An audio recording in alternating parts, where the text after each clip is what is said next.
This is the limitless Keith Lee. This is Brody King. This is Angel Garza. Will Ospreay. Hornswoggle. Pentagon Jr. The Mexican Rey Fenix. King Ricochet. Concrete Rose, Sunny Kiss. And I'm here to ask you to stop what you're doing, take just one moment, and bask in the glory of the Busted Wide Open. Busted wide open. Busted wide open. Busted wide open. Busted wide open. Boston wide open. Busted wide open. Thank you.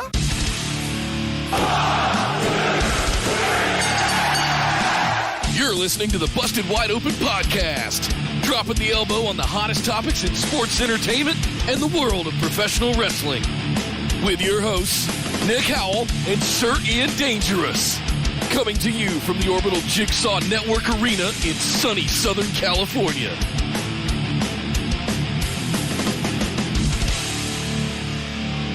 Welcome everybody to BWO Live, coming to you from across the Busted Wide Open universe of Twitch, YouTube, and Facebook. This is episode number 362 of Busted Wide Open. My name is Nick Howell. And Ric Flair says he doesn't take trains, but apparently he's a master of the helicopter. I am Sir Ian Dangerous, and welcome to the show. That dark side of the ring last night. Woo-hoo. I'm rethinking the whole thing about him denying that was him on the train now, by the way. That was totally Ric Flair. I'm rethinking a lot of stuff. Wow, my goodness. No spoilers, welcome to the show, everybody. No spoilers. No spoilers, except go watch it. And if you didn't know... Yeah, now you know. A lot of us knew about what happened, what they were going to do on that episode. I was waiting for it to come out, for the bomb to drop, and everything went down how I expected. Oh God, I didn't expect Tommy Dreamer to die on that hill. Oops, spoilers, ladies and gentlemen. Welcome to BWO. That's right. We are here to talk about this week in professional wrestling and sports entertainment. We've got a lot to discuss. AEW. They're doing a lot of work for next week's shows. We got to talk about Dynamite and Rampage, which just went off the air, both of which were basically just building. They were all the builds for their big Grand Slam shows next week in New York City. They were go-home shows. They're going to Arthur Ashe next week, and they're just going to – they were like, let's do all of the work this week for those shows next week. There's a lot to catch up on there. Smackdown was right before that tonight. We have to go over that, including – the new WWE champion showing up on SmackDown, which I guess technically is his brand, but some shenaniganry happened as a result of that. Plus, we got to go earlier in the week, and it's big news over in NXT, or as we should now call it, NXT 2.0, because we had the brand new, shiny, very obnoxiously colorful NXT debut this week. Would it be different? Would it be the same? What had changed? What was different? We'll go over all of that later on in the show. My goodness, so much to discuss. But before we can do any of that, of course, Nick, let's do a little business. Yes. And then we'll get into the show. Linktree.com/BWO. You guys know where it is. It is the place to go get all the links for all the things Busted Wide Open. Head over there, get into our Facebook discussion group, join the Discord, and lively chats all the time happening throughout the week for all of the wrestling shows. Plus, you can find our YouTube channel, BWOmerch.com, for some sweet swag for the shows, including what Sir Ian Dangerous is wearing, where he survived Nick booking a mere, 3 years ago? Barely. In the before times, when it was way back. So, yes, guys, linktree.com/BWO. Not to dawdle anymore, though. We have got a truckload of wrestling to get through last night. But before we do, I wanted to say a quick shout-out to Miss Brooke Winters, the artist formerly known as JB, for filling in my stead as I was doing some crazy cross-country shenaniganry myself all week this week. It would be too light. It's a show in and of itself. But thank you very much, JB. Brooke Winters. That's going to take a minute to not call her JB. Nice round of applause. Yes, thank you very much. Miss You guys did fantastic. Thank you so much for covering, and I'm sure all of the phenomenal ones are grateful that we had a show in my absence. We had a show. It was not as technically slick as ours is right now. I am not the technical wizard that you are, sir, but something happened. We got something going, so that was able to happen, and thank you to everyone who tuned in with us, who hung out with us, and who watched the show afterwards. It was awesome to work with Miss Winters on the show. A nice, rare occurrence. So thank you to her for making time for our show. Any relation to Jonathan Winters? Not as far as I know of. Similar senses of humor, as far as I can tell. Yeah. But no actual Thanks relation. again, Brooke. Appreciate it. But without further ado, let's head over and talk about what went down this week in AEW.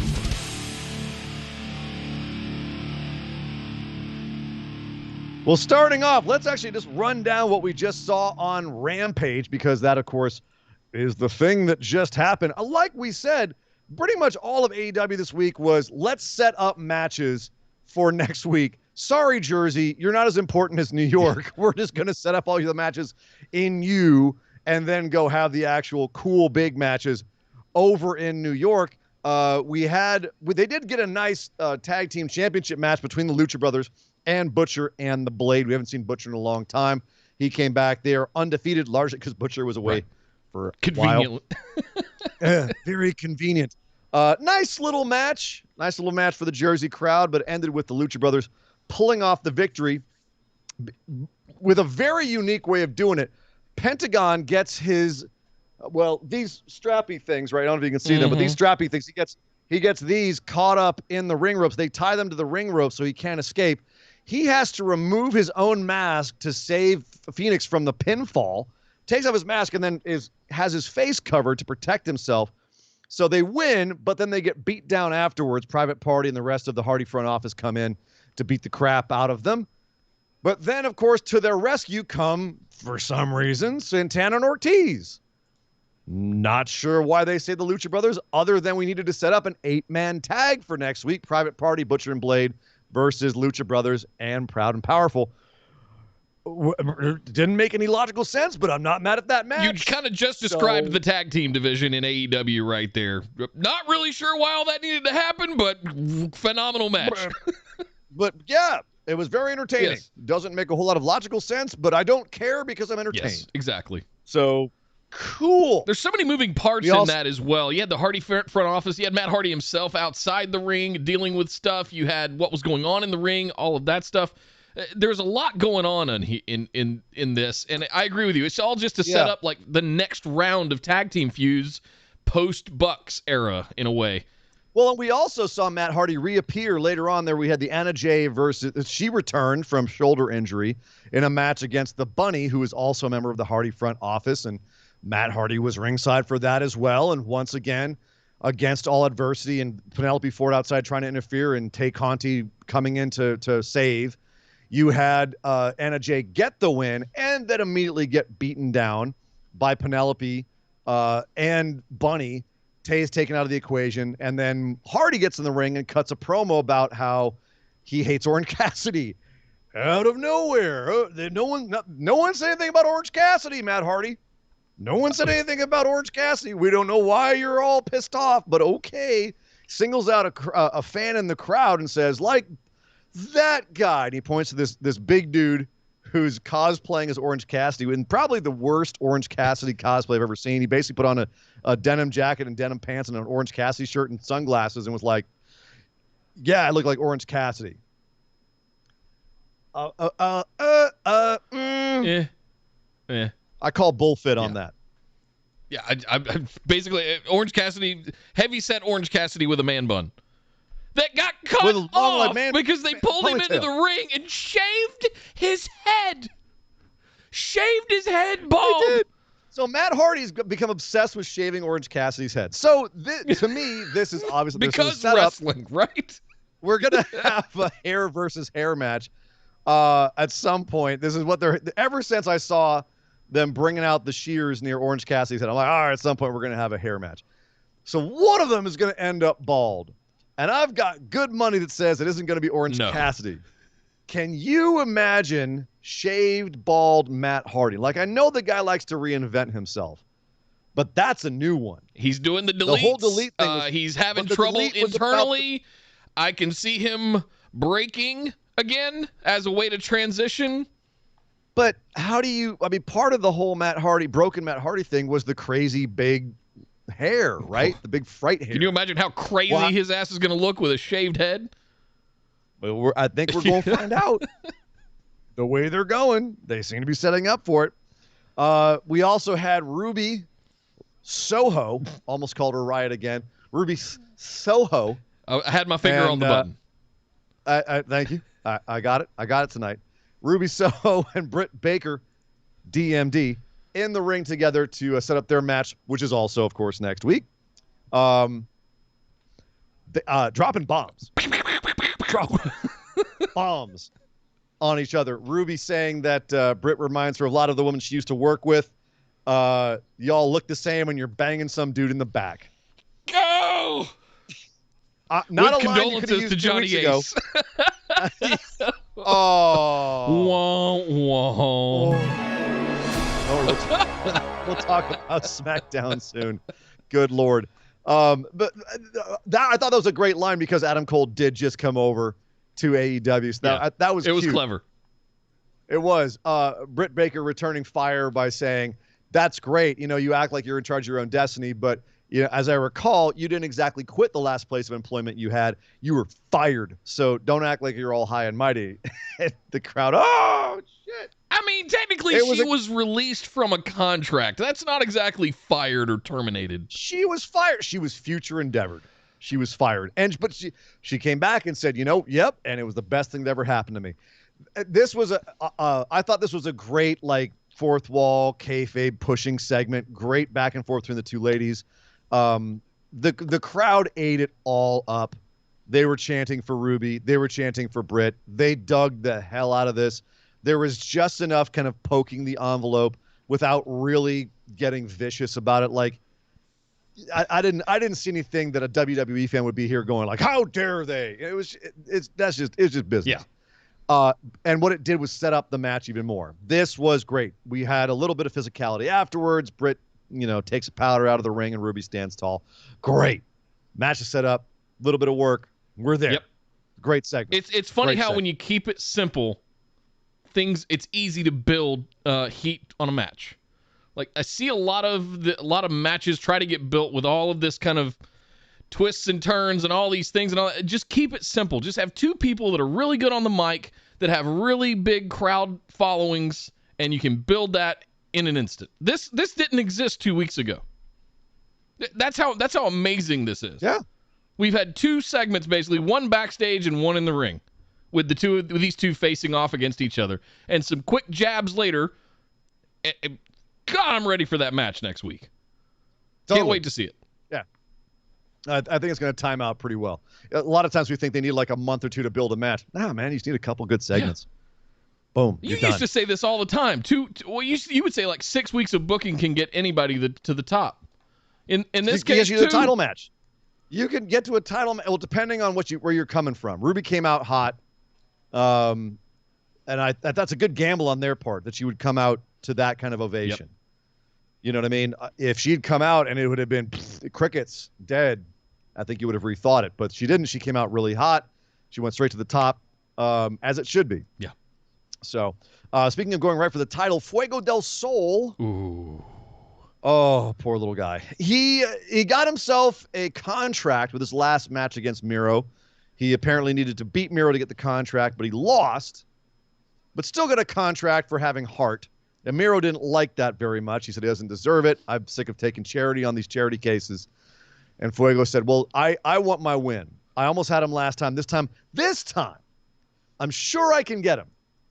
And so he came back for Miro, who at this point is doing a Bolo Young from Bloodsport meets Zangief thing.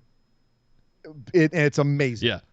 It's still amazing. He's still cutting promos that are popping the crowd every time. I do this match for my God in heaven, or for my God above me and my wife below me. It's just, he's crushing it. But he's got this match with Fuego del Sol again, which Fuego says he bets his car. Because I bet my brand new car that I got with my AEW money that I can beat Miro. So Fuego, like most professional athletes, mismanages his new money and goes out and drops it all on a brand new car, which turns out to be a Hyundai. Nothing wrong with a Hyundai. They run forever. They have 10-year warranties. They're amazing. They're fantastic cars. I have several friends with Hyundais. They're awesome cars. Anyway, first thing he does, like any gambler, goes in double or nothing, throws everything on, pushes all in with his new car to challenge Miro for another title shot. How well do we think that was going to work out for him? Smarter things have happened. Smarter things have happened.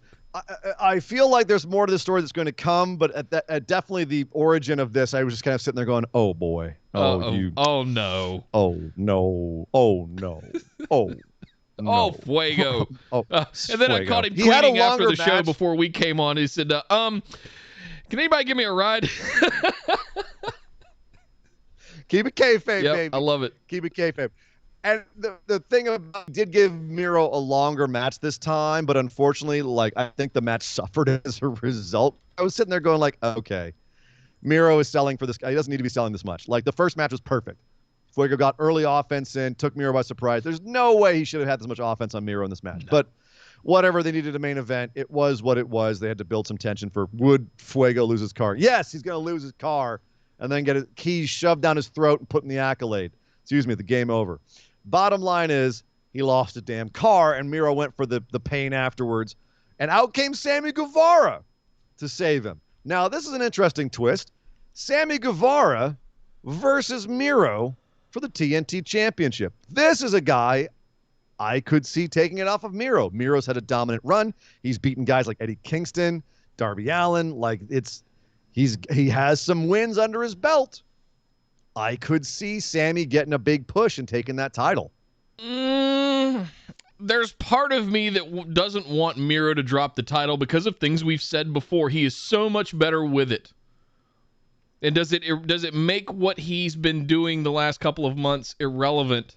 Is he able to stand up there? Is he able to be on the billboard in Times Square with lightning shooting out of his eyeballs for the show next week without the championship? I don't know. I think so. I think so, but it wouldn't be as big of a part of the show, in my opinion. Sure, it comes down to does the title make the man or vice versa, but I think that Sammy is at the point where they need to give him a big win or a title or something, and Miro can then leave this and go do something else, do another big feud or something. Some sort of signature win, I agree. Something, yeah. Now the question is, will they do it before then, or can they stretch Sammy versus Miro to November? That's only 6 weeks away till Full Gear. Yeah. I think they could probably make it. Yeah. And that would be Miro a great... do this for another 6 weeks and then make it a big face win, signature win for Sammy. Rematching with Eddie Kingston, some more stuff with Fuego, a couple other side matches, keep the Sammy stuff on the pot. Yeah, I think it's totally doable. Absolutely. And that would be great. I think that'd be a great way to get it off of them. So let's do a little catching up, and then we'll get on with the we got a lot of catching up to do because I wanted us to get in hot. So speaking of Brooke Winters, she just resubscribed for 14 months with a tier 1 sub, popping in from work to say hello. I'll be listening in the background. That you get a little bit of... Yeah, thank you very much, Brooke, and thank you again for covering for me on Tuesday. I appreciate it. Kyle threw in 100 bits, said he's going to look like a walking thumb or a dildo like Don Callis if Matt gets his head shaved.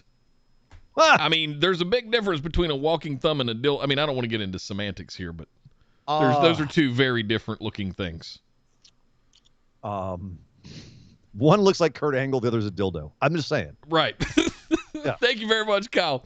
OK Dracula subscribe with a tier 1. Thank you very much, OK Dracula. Welcome to the channel. Esme resubscribe with a tier 1 for 8 months. You get a little bit of... Thank you. Good. Thank you, Esme. She said happy anniversary also to Earthquake. Yep. She threw in 1,000 bits also that said Earthquake. Stepped on the cat running to the doorway. She's fine. Oh, no. Oh, be careful when you step on your cat. Yeah. Yeah, there was an earthquake during Rampage here in Los Angeles. We're used to these here. Yeah. It was a little baby one, or did you have to actually run to the door I didn't frame? move. No, I didn't move. It was like getting rocked a little bit on my couch. The tell for me was always the lampshade. Like, I didn't feel it otherwise unless the lampshade was wiggling around. I don't have a lampshade. Oh, okay. Tell for me is the dog. If the dog's rocking more than I am, then I probably should He's walking sideways for some reason, right? Yeah. If the dog is alarmed, I'm alarmed. I'll put it that way. Yeah. If he barely moved. He was just kind of like, yeah. Thank you very much, Esme. Jay Wolf threw in 100 bits, said, can we just have an hour long of Miro and MJF doing promos? That could totally be a third show or another YouTube show. You got Dark and Elevation already. Just have the Miro and MJF show. I agree. watch. Standing at podiums. I would watch the shit out of that. Yep. Thank you, Jay. And Jacob resubscribed with a tier 1 for 13 months. Good. Chicken for you too, sir, said Very Sad much. Miro didn't pull a Street Fighter bonus round on Fuego's car. I understood that reference. It's not to say that he can't yet. Yeah. He just hasn't gotten to the car yet. This just happened. Yeah. We could still see him just punching and kicking the car till it explodes. Yeah, that would be amazing. And frankly, I think it needs to happen. Yeah, I'm here for I that, think it needs for to sure. happen. I'm here to see it. And we are all caught up. Thank you, everybody, for all the bits and subs. Appreciate it. Well, just in time, because if we'd waited any longer on this show to address the Suzuki incident, we might have risked the wrath of Murder Grandpa himself. We got to talk about this because the Suzuki incident was addressed by AEW on Wednesday Night Dynamite. Okay, let's stop this right here and just say, first of all, the fact that AEW addressed the Suzuki incident, which if y'all don't know, if you've been off the internet, if you have no idea what the hell I'm talking about, last week you probably heard me flip a wig because they cut off Minoru Suzuki's entrance music before they got to the iconic Kaze ni Nare part when he steps through the ropes and the entire crowd screams Kaze ni Nare. They cut it off before then, which is, I haven't really thought of something that's a parallel. It's kind of like cutting off the Adam Cole Bebe. Yeah. Right? You cut it off before we get to Adam Cole Bebe. Everyone's just like, what? What are you doing? They did that to Minoru Suzuki last week. Probably a technical glitch, right? Someone screwed up. They were running low on time, whatever. They didn't realize it. Whatever it was, in case you didn't know, it became a meme. Where people And somebody in the back was talking to the junior engineer that made that mistake and go, do you realize what you've done? But what's unique about this company is they turned a negative into a positive. They turned their own screw up into a storyline. They looked at the online meme that they started calling it the Suzuki incident online, and they had people were making these memes of like past stars talking about the Suzuki incident and Vince McMahon being like, well, this kind of music thing would never happen in our company because we license all our music and have full control over it. And Stephanie saying like the Suzuki incident was almost like my dad getting brought before the U.S. government back in the 80s.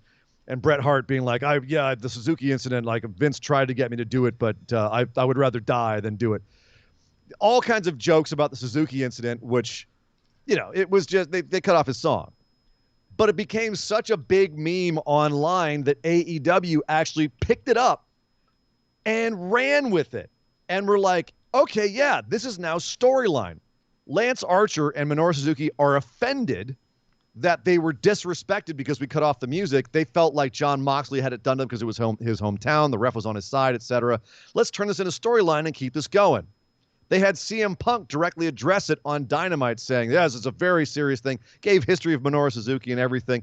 They turned the ship right into it and made everything better as a result. The whole feud got better as a result. We had Moxley and Kingston versus 2.0 on Dynamite. And after the match, which of course they won because it's 2.0 and they're really, really fun, but ultimately glorified jobbers. You had Suzuki come out and he got his full entrance music, including the Kaze ni Nare, gets in the ring, confronts Moxley, who then he doesn't realize, but outside Kingston's been jumped by Archer, and they both brawl all over the place until the show's over. And then after the show, you actually have Suzuki and Archer stand tall over them in the ring, setting up for a tag match next week, which is going to be a theme of this show, by the way. A match next week. Yeah. But I don't want to talk about the match next week. Obviously, we've kind of known it's coming, the way they've been building this and whatnot. Cool. The match between them and 2.0, cool. We've seen it. Nice to see Minoru come out and get the full entrance. And revel in the fact that you have Suzuki-gun as a faction represented on AEW now. Suzuki-gun is in AEW. Confirmed! 2021, ladies and gentlemen. Jesus. And they called it out. Like, Archer's been a face for how long now? And they're straight like, we don't care if this makes him... Because Suzuki-gun is the most evil faction in New Japan. They're just Yakuza thugs, essentially. Right. They're evil, sadistic bastards. And Archer was one of the most evil, sadistic bastards in that. And they straight went, oh, yeah, we've had him as a face for a year. Screw it. He's Suzuki Gun. Just go out there and be an evil bastard. And he was. Freaking awesome. He basically was like, I don't care how good of a guy I am. My boss is here. Yeah. So I got to be evil in front of him. Have you met Minoru Suzuki? He eats children's heads for breakfast. And so do I. I love that Archer, that's what Archer was known for in Japan, is just scaring kids. Yeah. Going up and screaming at kids. So here now this feud has gotten even better because they've added like almost more lore to it by screwing up, having the internet fill in the lore for them, and them going, that's good stuff. We'll take that. Well, when is the last time anything like this has happened? Maybe never. I'm sure it's happened before. Some of the WCW crossover during the invasion, maybe, but that's even a stretch. WWE has done it like on occasion too, almost kind of like backed into it, or their wrestlers have kind of made it like they've kind of thrown in little things here and there. But like I can't remember the last time a company has just straight up been like, great internet meme, we're gonna have that, and we're gonna make this really fun. Yeah, it was awesome. Awesome. What now? I have seen something online, Nick, and I need to get you to weigh in on this. Okay. Odds that this is all a work and the screw up was intentional, and Tony Khan knew that people would react to him cutting off Kazumi Nore or whoever, right? Whatever tech guy was like, let's just cut it off and it'll piss people off. And it'll help this. We'll come back and be like, oh yeah, Moxley, he felt disrespected by the whole thing, and he feels like Moxley did it. Chances of this is the conspiracy theory that's being thrown out there. Chances that this was all like puppet mastering from backstage. I'm gonna go no. I'm gonna go. It was a very fortunate accident, mishap. That, anytime you get press like that or heat. Steer into it. And I think that's all that's happened here.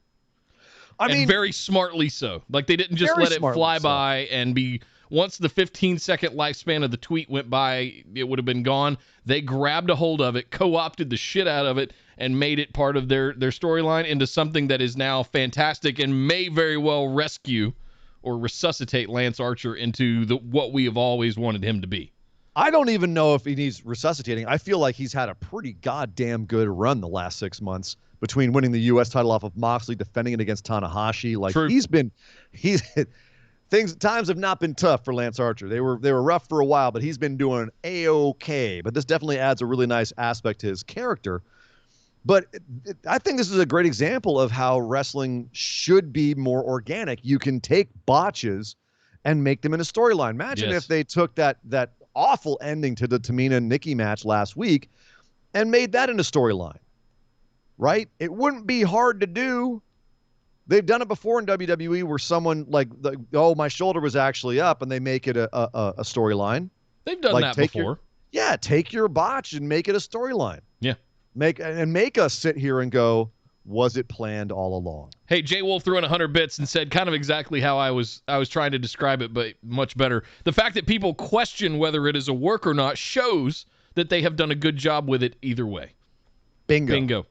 Exactly. Thank you very much. He also threw in another 100 bits, said 2.0 are the only jobbers I know that constantly get main event time and massively excel at it. Not only that, Jay, thank you for the 100 bits. Not only that, but they are out there killing the game on social media and YouTube. Yeah. They're doing all the right things, and very happy for those guys after watching what they did in NXT for what felt like a year. They are absolutely taking this opportunity, brass ring, and running with it.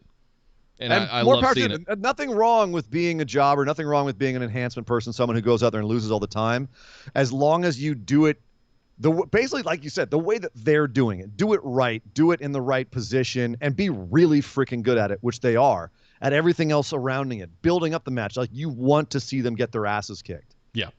They're fantastic at it. Yeah. So more power to them. Speaking of the opposite of jobbers, however, Brian Danielson. Oh, we got it. Okay, we're good. Okay. I was ready to pull the trigger. No. Brian Danielson. I got there. Brian Danielson is now in AEW. The American Dragon is back. And he wants his first match. His first match. He basically came there and was like, I'm just going to start at the top. Like, yo, CM Punk, you can mess around with Darby Allin. Yeah. And enjoy the upper mid card. That's cool. Right. I'll enjoy the upper mid card. Yeah. CM Punk. I'm going straight for the top dude. Says he doesn't even want the title. Just wants to be, just wants to prove that he's better than Kenny Omega. I just want to wrestle Kenny Omega. And Don Callis tries to run his mouth, and he says, shut up, you carny piece of shit. Get out of my face. I'm here to talk to Kenny Omega, not you. They were dropping S-bombs all over the place on Dynamite. They weren't muting the crowd going, you fucked up. They were dropping S-bombs all over the place. They have officially just stopped giving a shit. Yeah. And I'm here for it. Yeah. Fine. Thank you, Ted Turner and TNT. Thank you, TNT, for entering the 21st century where we really don't care about profanity anymore. We really don't. South Park said the S word 146 times on an episode 10 years ago. I mean, we're way past that now. Come on. I actually hope it gets to the point where the wrestlers don't kind of like subtly over-enunciate the word because they know it's naughty. So they kind of go, you know, get out of here, you piece of shit. Just talk normal. I said it. But the ladies always kind of over-enunciate bitch. Yeah. I said bitch on TV. Y'all heard me. I said bitch. So Brian Danielson wants Kenny Omega. And what do you know? They set up a match for next week. He called out Kenny's manhood and said, look, I'm not coming for your title. I'm just wondering if you still got the balls to face me. Kenny goes, yeah, I'll face you. So we're getting Kenny Omega versus Brian Danielson next week. Next week's going to be nuts. Why you got to go out of town next week, man? Right, I know. I'm sitting here. You're going to Turks Caicos. I got to go play Hurricane Roulette in the Caribbean. And just, you know, in September. There is one forming, by the way. It could prove to be an interesting week, middle of the week. So keep an eye out for Turks and Caicos on your news alerts. And be thinking of me. Shane Helms is mad at you. He's going to go attack Turks Caicos to get you to come home to watch this match. But all right, fine. God. Good grief. So that match is happening next week. Do you think that it's got like that should be a 5-star, 6-star the Tokyo Dome match? It's going to just be on a random episode of Dynamite. See, I don't think this is random. What did WWE do last week? Madison Square Garden. All right. So they're going to come in and try to get, I see. That's what I think is a little bit ago what's going on. They're building their New York show in WWE's backyard / hometown. Right. Bigger than what because they built that Madison Square Garden show as well as if it were some kind of sub pay-per-view. Massive card. Oh, God, Madison Square Garden, all this stuff. They're doing kind of the exact same thing. You see that massive billboard in Times Square that they probably spent $2 million on to get up there for the week. There's all kinds of promotion happening for this show next week. And it's a shame they don't have any kind of name for it, but I kind of dig that in a way. It's called Grand Slam. That's right. They are calling it Grand Slam. Yeah, You're right. Never mind. Yeah. But I think you're right. I think this is AEW just unzipping and slapping the slab on the bar and saying, like, all right, you want to go? Let's go. Yeah. You got Madison Square. We got Arthur Ashe. Let's throw down. That's quite possible. Things have been getting a little competitive lately. A lot of people were downplaying it, but I'm sorry. There's no way they hotshot that Big E win last Monday and don't have a little bit of the we've got to step up our game thing. People are saying Monday Night Football. They don't normally hotshot shit like that for Monday Night Football. They had it planned. They knew Monday Night Football was going to happen. They didn't know it was going to be such a classic game between the Raiders and the Ravens because, by God, that was a classic Monday Night Football game. By God, that was a classic game. But they didn't know it was going to be that. They didn't know. They knew Monday Night Football was going to happen. They didn't know AEW was going to beat them in the demo the week before. So that's the only thing that would have been different. And then now we're seeing a lot of kind of, big shifting around going, we'll talk about SmackDown in a second. All of a sudden, they're shifting people from brand to brand willy-nilly, as they often do before drafts. But creating that uncertainty. I got a lot to say about that. I want to save it till SmackDown, but Sure, but that's kind of my point. Is it's interesting because it's not like AEW isn't doing its own form of kind of poking the bear and saying like, all right, well, we're going to be competitive too. We're going to do some big stuff and try to have some big moments. Yep. Like it's going both ways. They got that Ted Turner money now. They can do it. They got the Ted Turner money now, and they've also been number one on cable for a couple weeks now. So that they've kind of have a mandate. Yeah. Now they're kind of like when you get to the top, TNT's it's important to stay at the top. You're not chasing anymore. TNT's sitting there going like, you can do what you want now. We like you. You're doing good stuff. Those ad buys are going to come in endlessly. Maybe not from Domino's, but from somewhere. No. Yeah. No. We got to catch up at all? How are we looking over here? Yeah, we got one more from Kyle. Says, Brian's resume says your rating system, and frankly, that's absolutely the right call. Yeah. I like that Brian came in and just went, yeah, I don't care about any of this ranking, any of this titles, none. I'm here to fight you, Kenny. Sure. I'm coming in as a prize fighter, as a shoot fighter. I just want to come in and beat the shit out of you. You know, and it's the thing about their rating system, about their, the supposed, like, who's next in line. It does kind of work the way ranking systems work in other professional sports, other combat sports. Sure. Like, you can have someone who's got a whole bunch of wins, and so they might have a claim at the championship. But if someone who's really hot from another, fighting sport company comes in, and it's a bigger card, they're going to go with that guy. For two reasons. To draw a door and to sell pay-per-view buys. Exactly. So and it's that's not what like Brian brings to the table. It's not like all of a sudden, their ranking system's out the window. No, it's this is actually kind of how it works in boxing and MMA as well. It's a special event.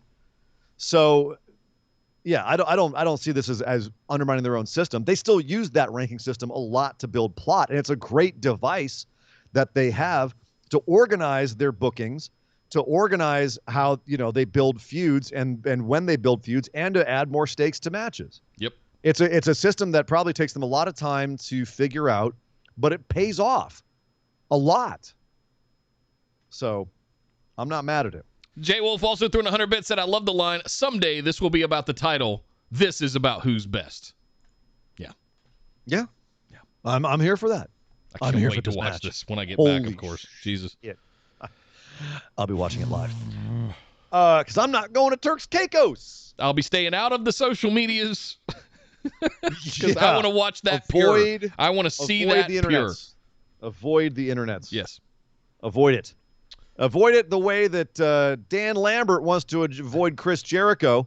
He couldn't this week, though, because, of course, when he came out with his whole stable of MMA people and, of course, Ethan Page and Scorpio Sky, to run down the AEW crowd again, same old stuff. Oh, you guys, I went to the merch booth and everything was sold out of men's small and women's extra large. I'm not going to, as shitty as it is, I giggled, He has consistently had some really funny promos. Like zingers, like just great zingers. And he just rattles them off, to his credit. Like, he doesn't, like a lot of people when they cut promos kind of like wait to think of their line. He just goes. Like, props to him for having some serious mics. But that being said, we finally found out who was going to take up his challenge. He's been talking this game for weeks and weeks. Finally, Chris Jericho and Jake Hager came out to be like, shut up. Oh, God, shut up. And we had a little bit of banter back and forth. Chris Jericho calling out that I'm not scared of MMA people. I once fought a beast backstage, and I also got into it with an ex-MMA Raging Bill backstage, calling out, of course, the fact that he's legitimately got into Brock Lesnar's face and got a headlock on Bill Goldberg when he didn't like what Goldberg was up to. That was fun. He had one comment I wasn't a big fan of. Which one? Where he's like, the one where he's like, hey, when you have all your MMA guys in a dog pile, who's on top? Just kind of like a little, I don't know. It was a bit of a lame jab, but overall, nice little segment. Basically saying, hey, you want some, come get some. I'm Chris Jericho. Next week, what do you know? Another match set up for next week. Chris Jericho and Jake Hager versus Scorpio Sky and Ethan Page. I'm imagining Dan Lambert will be ringside and take some sort of comeuppance. I doubt that he'll have his entire crew of MMA cats there. So I don't think they're legally allowed to get into any kind of scuffle, but we shall see. I don't know. I feel like, I think they will stay out of it, but they'll be present. They'll be there, and they might be interferences or something like that. Do you feel like it's time for Ethan Page and Scorpio Sky to get a signature win here? Do you feel, because I feel like that's the inevitability of this whole thing, is that this was all done, hopefully, to get Ethan Page and Scorpio Sky over, but all it's done is really kind of get Dan Lambert over. Those dudes, yeah, because they've just been goons. They've just kind of been background noise. They've been for a while. Yeah. They do. I agree. They both need signature wins. They need to be elevated, and I don't know if this will do it because I don't know if Jericho's in a putting over mood. That being and also, you know, I was also wondering. I wonder if Jake Hager's building a fight here as well. Possibly. You know, with one of the other MMA cats who was in the ring. I wonder if that was part of his whole arrangement with Bellator when he was first coming on to AEW. I wonder if he has it in his contract that he can still go fight. It'll be interesting to see if he gets some fights out of this somehow, this whole thing. That was kind of what I was wondering, because I'm looking at a whole ring full of MMA people. Yeah. And not nobodies, by the way. And I'm wondering, like, Jake Hager's an MMA guy. Yeah. Are we going to see any kind of actual MMA stuff go down because of this? I mean, we tried to do one with Wardlow earlier this year when we were doing the whole faction battle between Pinnacle and Inner Circle. Yeah. We had an octagon in there. I mean, I could see him facing Dos Santos or Arlovsky. Maybe. That could get interesting. It could. I thought Arlovsky was retired, but maybe I'm crazy. I don't know. I don't keep up with MMA. Apologies for I'm not a fan of it. I don't like people actually getting hurt. Oh. It's just not my bag, baby. You're a sensitive young man. I understand. I am. Yeah. Well, regardless, they did set up a lot here, and I'm glad to see that we actually do have somebody answering Lambert's call here. So finally that happened. We have the match, of course, next week. Let's jam through the rest of Dynamite here. Adam Cole, baby, got his first match against Frankie, the Elite Jobber Kazarian, who, as you might have figured out from that, lost to Adam Cole, baby. Of course he's going to win his first freaking match back. Yeah, of course. All this did, of course, at the end, there was a beatdown. We end up getting Jurassic Express and Christian and the Bucks, and there we go. 6-man tag next week. Adam Cole calls out Jurassic Express and Christian because he can't stand them. And he says, next week, me and the Bucks against you three. How about that? Okay. He also, backstage, interesting, Christian actually responded to this by saying, okay, you just came over from developmental, and instead of losing Wednesday Night Wars, you want to have a war with us. Damn, Christian, just because you're not in the Hall of Fame, bro, calm down. Wow. Shooting some shots. So next week, another match gets set up. Jurassic Express and Christian versus Young Bucks and Adam Cole. That's going to be a banger. God, yes. That's going to be a good match. That New York card is looking sick. Did I mention that we also have MJF versus Brian Pilman Jr.? MJF came out to run down the crowd and do another MJF promo. This was questionable. He looks down at the mat as if he's looking down into hell. Well, no, he looks conversing up with Brian Pillman. He's like, let me talk to Brian. About his son. Let me talk to Brian Pillman right now. He looks up and he says, Brian, I got a question to ask you. He goes, oh, who am I kidding? We all know where you are. And he looks down at the mat and goes, hey, Brian. Oh. And he called Pillman Jr.'s mom Methany again. Dude, zero chill with this. But that's also, actually it's funny. So Brooke and I talked about this on Monday. Okay. During the mailbag, we had a question, and I apologize, I don't remember who asked it, but there was a question that was, what is the difference between a good promo and crossing the line? It might have been Esme asked. I don't know. I have to go look, but how do we know it's a good wrestling promo and crossing line? And Brooke and I agreed part of it, at least these days, in these modern times, part of it is permission. Like if we feel like he's taking liberties with their family without passing it by them, like he's going to get a receipt at some point, because that's how these things used to get handled. You'd go out there and talk, and if you talk too much and said the wrong thing, you're going to get a receipt backstage or in a match. Apparently that was Marshall's question. Marshall, thank you very much, Marshall. It was a great question, very memorable. So thank you for asking that, dude. But this is an example of that, where you'd have to think, growing up in a pro wrestling family, Pillman's going to understand this is just a work, dude. Yep. And it's like saying Eddie's in hell in a promo is one thing. This was, I didn't sit there and go like, well, it was just inappropriate. I'm offended. This was like, oh, that's just good heel shit right there. Yeah. And I don't think, given the way the AEW is run, that MJF's going to go out there and run that promo unless he goes, yo, dude, so here's what I'm going to be doing out there. I got to get my heat. So, that was killer. And Pillman Jr.'s got to love it, by the way. Coming basically, I don't want to say out of obscurity, but kind of coming out of the Varsity Blondes a little bit and just getting into this. All of a sudden, now he's getting into this stuff with one of the top heels in the company, if not the top heel in the company. A guy who besides just came Kenny, off a guy who just came off of a feud with Chris Jericho where he won 85% of the matches. Ain't mad at that. No. This is great for Pillman. Push. I think this is fantastic, and he's eating it up, coming off of his hometown Cincinnati run, getting taken off air with Moxley in Cincinnati. Yep. Now entering a feud with MJF, who, like you said, has beaten Jericho numerous times. Like, how much better can this get for Pillman? Does he challenge him for his ring? And take it off of him? I mean, that kind of, like, when's that ring going to come into play? And I think Pillman would be kind of a perfect one to do that. And he's got that kind of hometown vibe feel, Yeah, and it's DDP's ring. He's that white baby face you want to get behind, right? It's DDP's ring, and imagine DDP being a mentor to Pillman. Like, there's a lot you could do with that there as well. Pillman, I think, definitely they have one of those mini rockets that they have in AEW where, like, all right, this is a young talent's going to get a big spot here. He's got one of those. He's got a really nice mullet. Fantastic mullet. Yeah. The most fabulous mullet in wrestling right now. I mean, the only one that could possibly challenge it is our very own mullet king, Mr. Brandon Monroe. That is very true. That's the only one who could possibly challenge it. But even then, I think it'd be a fair fight. I think the mullet king would even cede to the magnificence of Brian Pilman Jr.'s mullet right now. I don't know, man. The mullet man does not seem like a man who's going to lie down for anybody. That's true.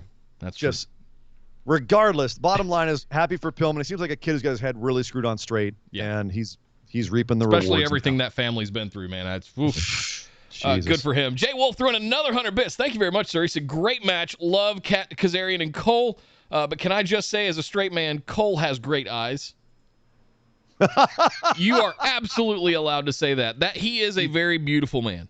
He has some pretty old eyes. We can see and why. As Christian said, it's a good thing he escaped developmental. Yes. As I mentioned, that's. Ooh. I mean, I know he's kind of working I could tell the fact that he said you lost the wrestling war on Wednesday. Like, I'm okay. He's working the marks on that one. I'm mad at it though. I definitely was. Yeah. A little zing. Finger guns. Yes. They got friends over there. Whatever. It's coming true, Nick. We called it. The exact script is playing out. Yep. And as we said before, sometimes when things in wrestling happen that are predictable, it's fine because they're telling the right story. Sometimes when things are predictable, it sucks. Malachi Black came out this week to run down the Jersey crowd. And for some reason, he said, oh, House of Black. Everyone in the crowd is a Black fan. There's a traitor in our midst wearing the colors of our enemy. And he points to Rosario Dawson, who's wearing the black and white jacket of the Nightmare family.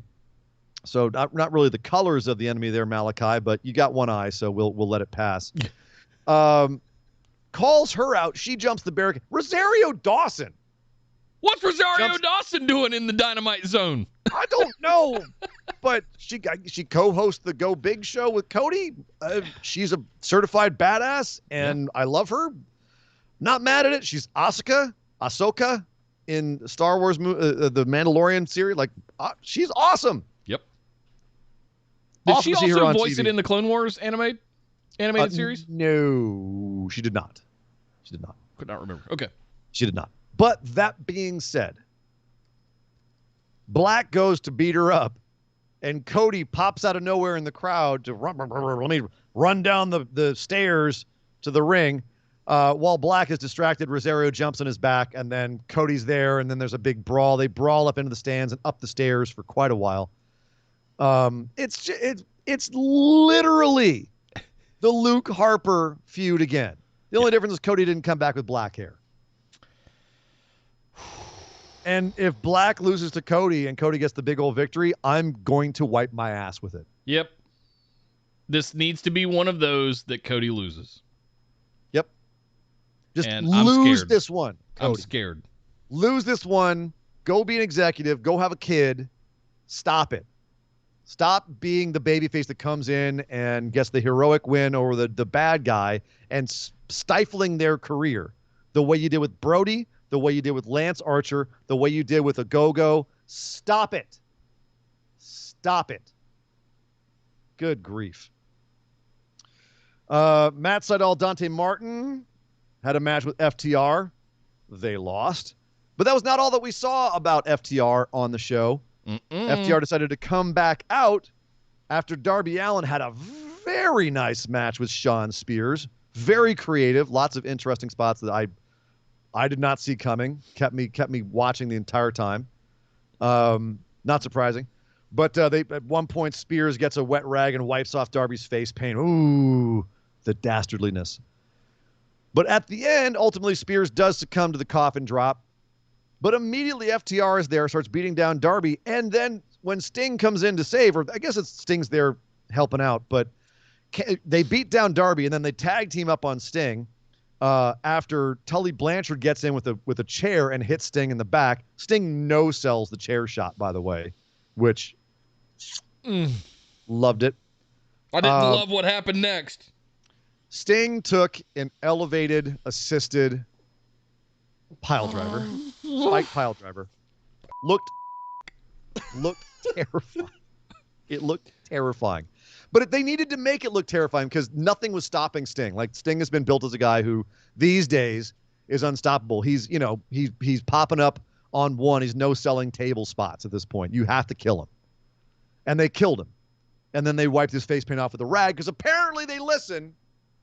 If you listen to the show on Monday, you know that Brooke Winters, in probably the hottest take we've had on the show in a while, said the biggest bust in AEW right now is Sting. Because she feels like him wearing the face paint has just, it's gone too long. He looks silly. He looks like an old man in face paint. It looks silly. And she wants him to change his gimmick. Well, apparently FTR heard her. And they wiped off his face paint. We'll do it for you. They wiped it. Yeah. We got you, Miss Winters. Let's just get this crap off. I mean, at least they didn't spray paint him. At least not yet. They have a match next week with Sting and Darby versus FTR, which I'm very curious. That's going to be a good match too. Another good match. Does Tully get involved? Are we going to have Sting versus Tully? Circa 1992, 3? I don't know. Good Lord. I will say this. I know what we're not going to have. A Ric Flair interference. Because after last night's Dark Side of the Ring, I don't think Rick's going to be showing his face anywhere anytime soon. He has to keep his face down like he did in the train. Hello. Just keep your face out of sight, my friend, because it's hilarious because he's in trouble for something that most hardcore wrestling historians. It's not even revered for. It's definitely not revered for. People have been disgusted by this. The plane ride from hell is not a wrestling secret. Right. We've known that he sexually assaulted a stewardess for years. But I mean, right? It's the thing that there was a lawsuit. The Playboy persona is what I meant that he was revered for, not the sexual assault. Running around on an airplane. And by the way, we're not spoiling the plane ride from hell. If you don't know, if you haven't heard this before, it's an ongoing wrestling story. Like it's been around. The episode itself is a lot of new stuff and new takes on it. But if you didn't know about the plane ride from hell, now you know. Ric Flair was running around in his robe and nothing else, exposed himself to a bunch of people and tried to get a stewardess to put her hand on his junk and was doing helicopters with his junk. It's been the story. It's nothing new. Plus the ton of the other stuff. It's all in the lawsuit. Yeah. It's nothing new. It's just now it's come to light, and so everyone's mad about it. I was hoping to see a Four Horsemen reunion in AEW. Ain't going to happen now. Nope. He is nuclear. He's almost as nuclear as Tully's daughter. So don't think that's going to happen. But that'll be a great match. Sting and Darby. As a matter of fact, there's better chances at this point that Tessa Blanchard shows up than Ric Flair. Yeah. And we had all of this hype as well. Another thing I'll throw in here, we had an Andrade promo. I had all these hopes that Andrade was going to be the one that, especially after last week when he beat down Chavo and he's apparently kicked his translator / lawyer / accountant, whoever that other guy was, off to the curb. I was really looking forward to the potential of Ric Flair managing Andrade. And there was all the speculation, is Charlotte coming because her dad's and her fiance is over? Yeah, but it looked like you were going to have Ric Flair managing Andrade. That's why he was cleaning the house. But now, oh man, that's the worst thing that could happen to Andrade if you link him up with him. Yep. A couple more things. Layla Hirsch has a quick, not that quick. Actually, had a pretty decent length match against Jade Cargill. This is a nice match. Tried her best. Yeah, nice little match. Yeah. Most work I've seen Jade do. Outside of the Rumble, maybe? The buy-in? She still does more work trying to keep her boobs in her top than actually wrestling a match, but still a great match. And Layla looks badass. And, for someone her size to take on, she just did the same thing against Camille over in NWA. So very similar kind of style match with her showing that she can suplex frickin' anybody. Pretty badass. We also had the Gun Club cut a little promo being like, yeah, we attacked Paul White because we've been disrespected. You know why? Because in every iteration of a tag team that you can have in the Gun Club, undefeated. Trios, undefeated. Why aren't we getting more love? Well, now you're going to give us your love because we're bad guys. We're just going to take it. You know what I love about this? Cool. I had mostly forgotten about it already. I love when you have moments like this, like we had it All Out where they turned.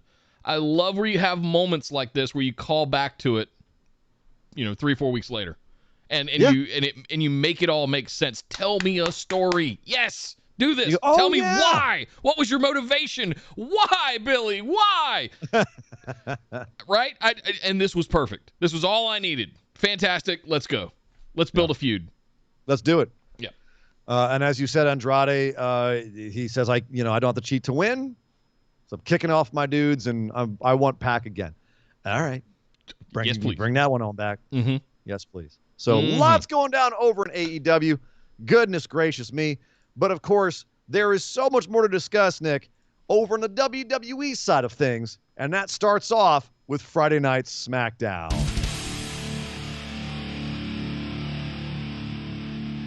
Well, yes, indeed. Tonight's edition of Friday Night SmackDown was in Knoxville, Tennessee, which meant one thing that was advertised and one thing that surprised me, and I went, oh, yeah!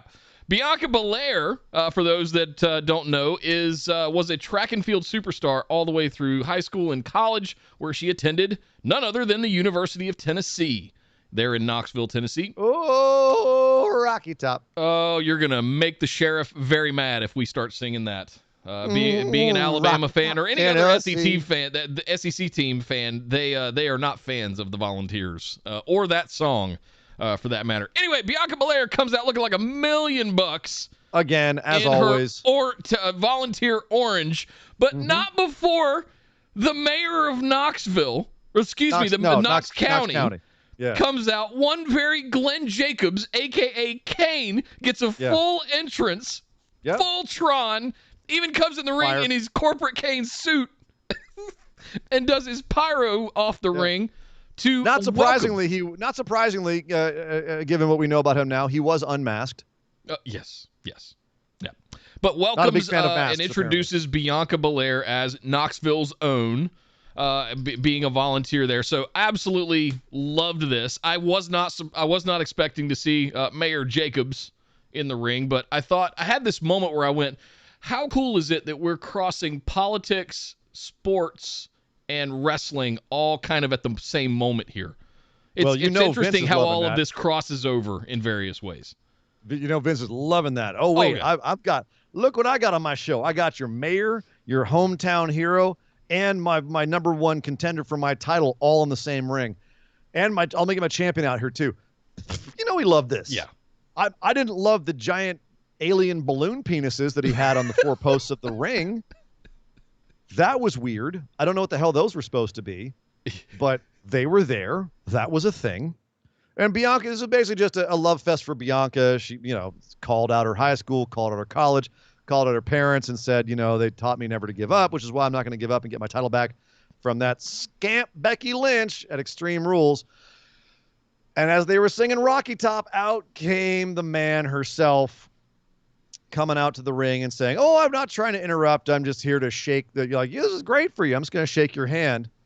Goes to shake Bianca's hand and then walk away, and Bianca goes, not going to walk away on that handshake.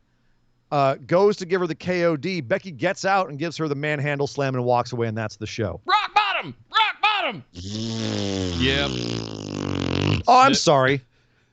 You can't have your hometown, even like you have to get your heat.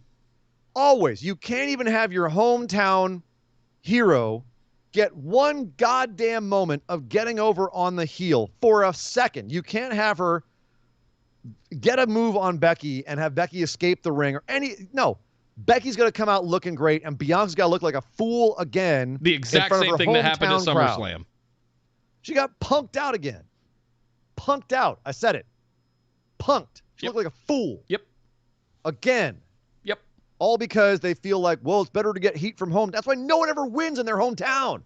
They feel like it's easy, cheap heat. It's not. It makes you look like a goddamn idiot. Bianca look like a fool. Hey, here's her hometown hero. What a maroon. She got punked out again by Becky Lynch. Stupid. Remember that thing we've been promoting ever since SummerSlam about how you got one over on me, that won't happen again? Well, it just did happen again. And I intentionally didn't do the girl. I didn't want to take her gimmick. Besides, that was earlier on the promo. Well, actually, she does come out wearing shades. She kind of does your gimmick. She totally does, doesn't she? Yeah. You know why? That's steals why. from the best. Steals from the best. Right. Jay Wolf threw in 100 bits, and he's going to make us do something. He said we have to sing it. So we're being paid to entertain. I don't know how the song. I sang all I know of the chorus. Song. Rocky Top, you'll always be home sweet home to me. There you go. That's what you get. Thank you very much, Jay Wolf. Good old Rocky Top. There it is. Rocky Top, Tennessee. Rocky Top, Tennessee. Yeah, I live close enough to Knoxville, grew up close enough to Knoxville to just never be free of that song. They sing it in anywhere in the mountains. They sing that song. West Virginia, North Carolina, Tennessee, they sing that song. It is what it is. Thank you, Jake. Catherine 100 bits said Bianca singing Rocky Top might as well have been Jillian Hall singing, and it's not Bianca's fault. The song just sucks. Got nothing on the Aggie War Hymn or the Alabama Fight song. Also, Bianca deserved that punk out for being the one who instigated it. Don't start none, there won't be none. I mean, I can't argue with that logic. I'm not completely disagreeing with that. Bianca did kind of start it. She did instigate, and then she got punked Becky out. Becky did and come out and interfere with her homecoming. That makes her look even worse. Yeah. If you start the fight and then you still get punked out, that's worse. You look like more of a punk. Like, that's terrible. This was garbage. I loved everything that Bianca did. Yes. Up until that point. Yep. I liked Becky just coming out. I thought they missed the cue. They should not have even let Rocky Top start getting sung at all. They should have just and with Bianca counting down. All right, and a 1, and a 2, and a 3. Boom! Whoa! Just hit Becky's music right. Come on, Kevin Dunn. Like, just you had the moment right there. Have her come out, interrupt the show, talk some smack at the top of the ramp. Getting into the ring and the whole interaction felt awkward.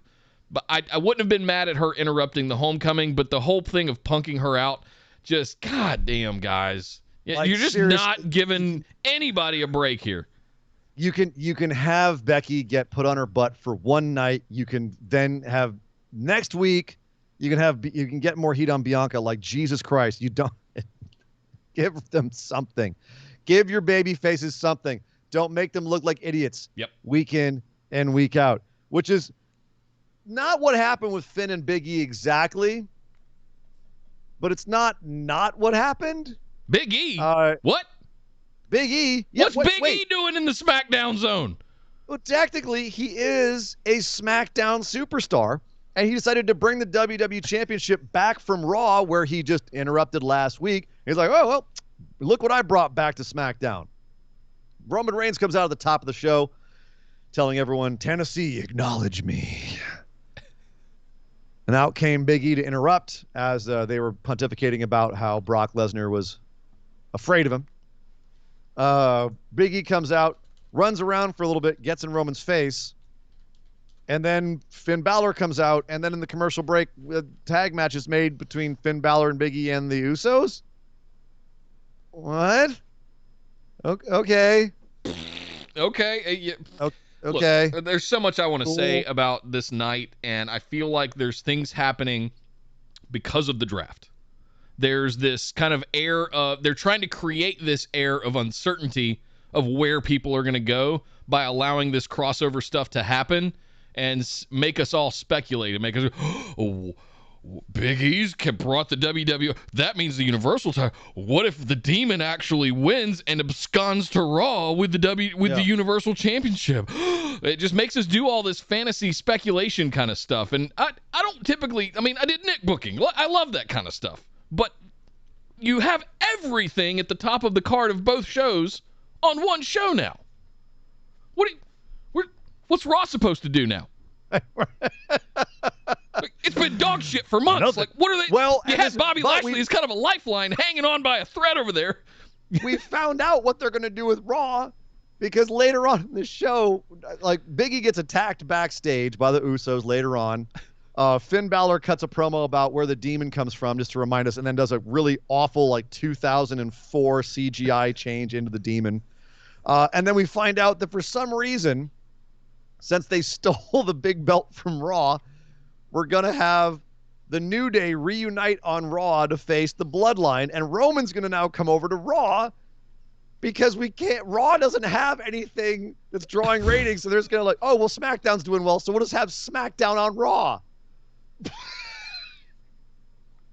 I've been saying for like 3 years that you needed to end the brand split. Jesus Christ, you couldn't do it. Just make a better show on Raw. You couldn't just make more compelling TV. You're just like, we'll just put SmackDown on Raw. We'll just take Roman. We know Roman is a draw. We'll just put him on Raw. Screw it. Oh my God. We also got an announcement MVP is going to be out selling I think it's a work with the ribs RKO. From the RKO. Then now he's going to have his knee surgery and he's going to be out because of the ribs. And I've had bruised. If the rib injury is legit, which I don't think it is, I've had bruised ribs before. I've never broken a rib, and it's hard to talk. So I get it. Right? That works. But it also kind of sells the how devastating the RKO is in a way. So I don't know. Yeah, I'm not mad at him. But I'm sitting here going, Bobby Lashley has lost the WWE Championship on a cash-in, and he's now lost MVP as well. Yep. Hurt Business, one of the best factions in wrestling at the time. Over the last year and a half, 2 years, yeah. Yep. Implosion. They just let that die like a piece of roadkill on the road. Just sad. Just sad. Yeah, it's funny because I think people in Tennessee were expecting like a surprise appearance by Brock, but the problem is that the ring was just all full of men, and we know that now after last night that the only people that Brock likes exposing himself to is women. So no comment. Anyway, so let's talk about Finn real quick here. They're Speaking of Finn Dong. At least all he does is shove it at the camera. Right. Still nicely packaged. Right. Finn Balor has the match. The Demon has the match at Extreme Rules. And they did a little bit of lip service to, well, we feel like Roman's looking past the Demon. Big E's already saying, I'll see you at Survivor Series, Roman. You know? Like, we've already got a match between Roman and Brock booked in Saudi Arabia. Whether or not Roman's the champ. Oh, come on. Do you think we're going to have Roman versus Brock without the title being involved? Yeah, what are we going to have? Brock Lesnar versus Finn Balor and Crown Jewel? Again? Or, well, no, I guess the last time was at, where was the last time they had it? It was at Royal Rumble, I think. Or when was Brock versus Finn where he just decimated him? He decimated him. 2019 SummerSlam, I feel like it was. Might have been. Yeah. But the bottom line is that, come on.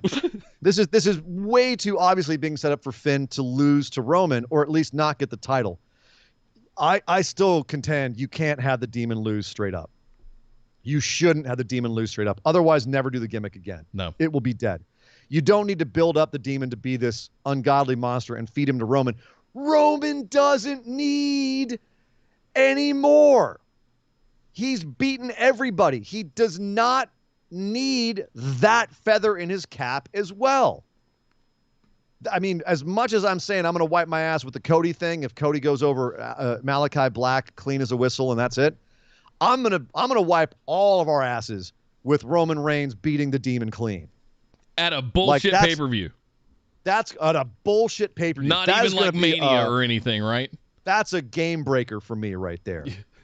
That would be in my opinion, an absolutely enormous mistake. So I'm hoping they have some sort of way out planned for this, where Finn and the Demon can escape with a little bit of their dignity intact, and Roman can go off and circle jerk with Brock over a Crown Jewel. Because otherwise, they are heading for a car crash.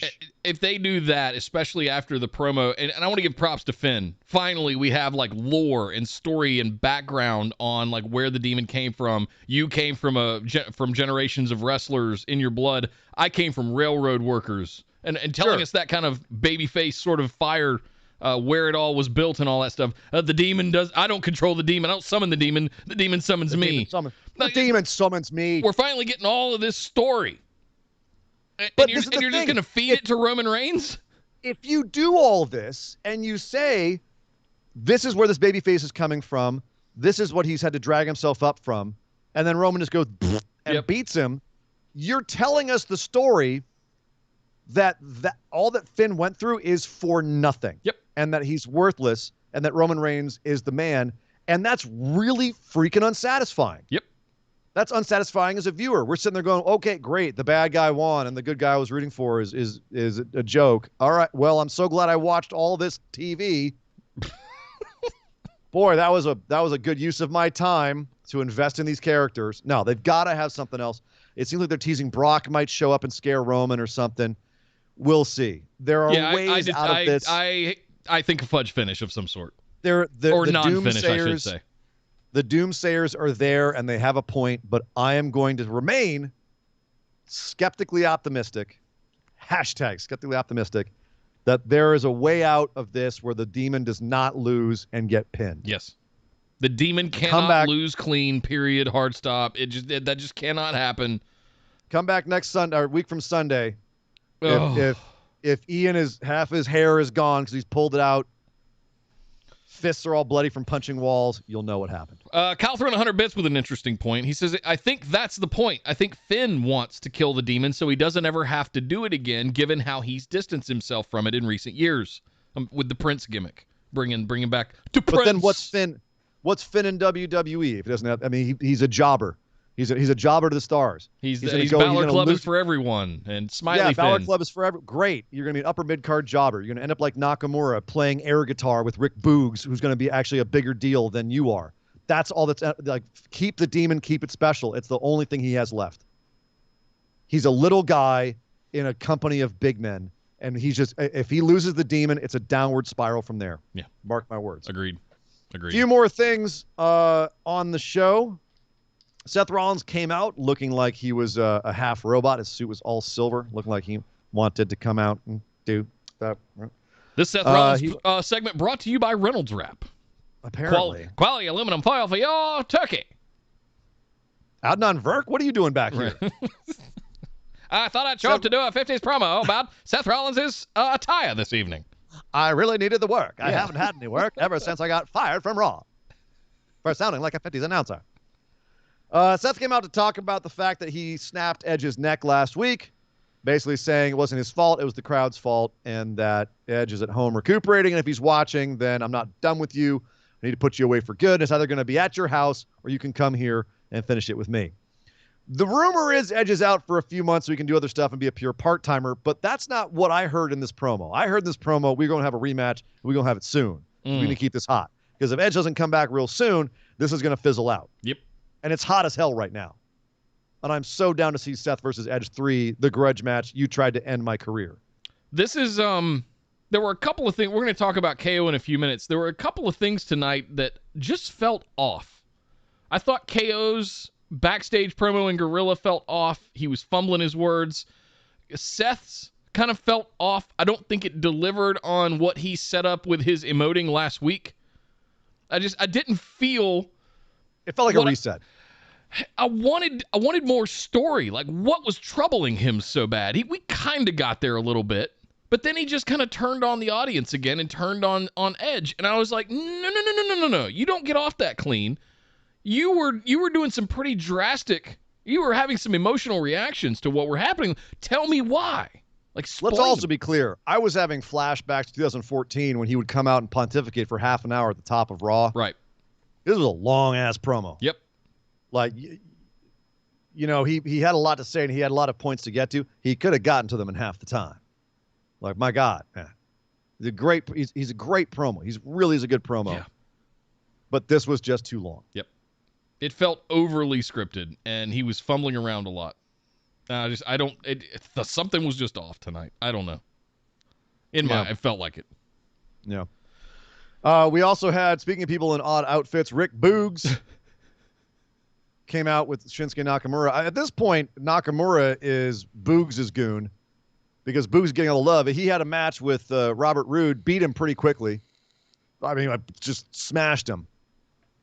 And then he and Nakamura were hanging out by the desk until they got jumped by who did they get jumped by, Nick? Commander Aziz! That's correct. Commander Aziz and Apollo Crews took a break from catering to come out and say that they wanted to get another shot at Nakamura.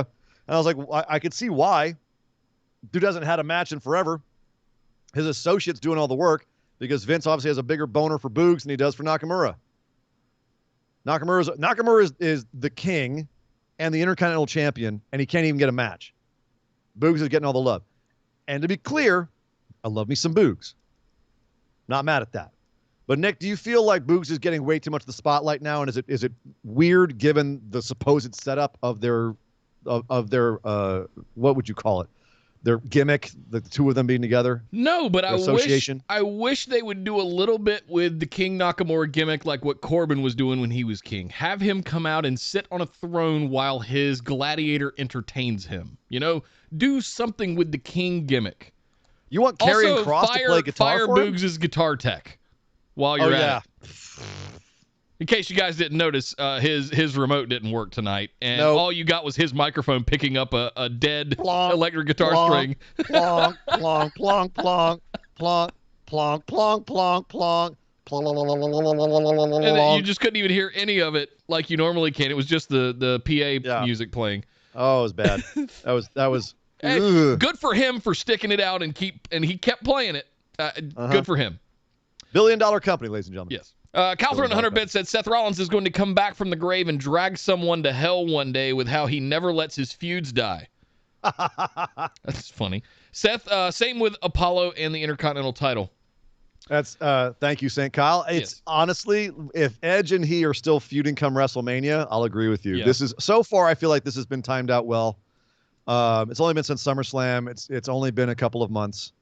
Although this feud does go back to 2014. So, but Seth and Edge started during the summer because they both wanted to go after Roman Reigns. Now you've got Brock, but it's felt Finn, logical. Big E, all these other people orbiting Roman Reigns. This has felt logical, unlike last year with Mysterio's, which, Jesus goddamn Christ, that is one of the longest, most unfulfilling, worst feuds I've ever seen in my life. Those are days worth of hours of TV that I will never get back in my life. Right. With that feud. Jesus Christ. Including one of the worst match stipulations of all time. Eye for an eye match. Blah. You mentioned Kevin Owens. Yep. Yeah, he was backstage. He kind of bumbled his promo, which is unlike him, saying, I'm angry KO, but I want to be happy KO, so I got to go beat Happy Corbin, and then I'll be happy, essentially. Goes out to the ring, doesn't even start the match because Happy Corbin jumps him from behind. Okay. Zelina Vega finally got to wear her Akatsuki outfit, and she got her tag match with Carmella against Liv Morgan and Toni Storm. A match that was all of 2 minutes and 8 seconds long, Nick. Yep. Guess how long it's been since we've had a women's match on SmackDown? What do you mean? Like an actual women's match? When was the last women's match on SmackDown? I don't know. 3 weeks ago. That means we've gone 3 weeks and had 2 minutes and 8 seconds of women's matches. Johnny Ace, everybody. Yeah. Ouch.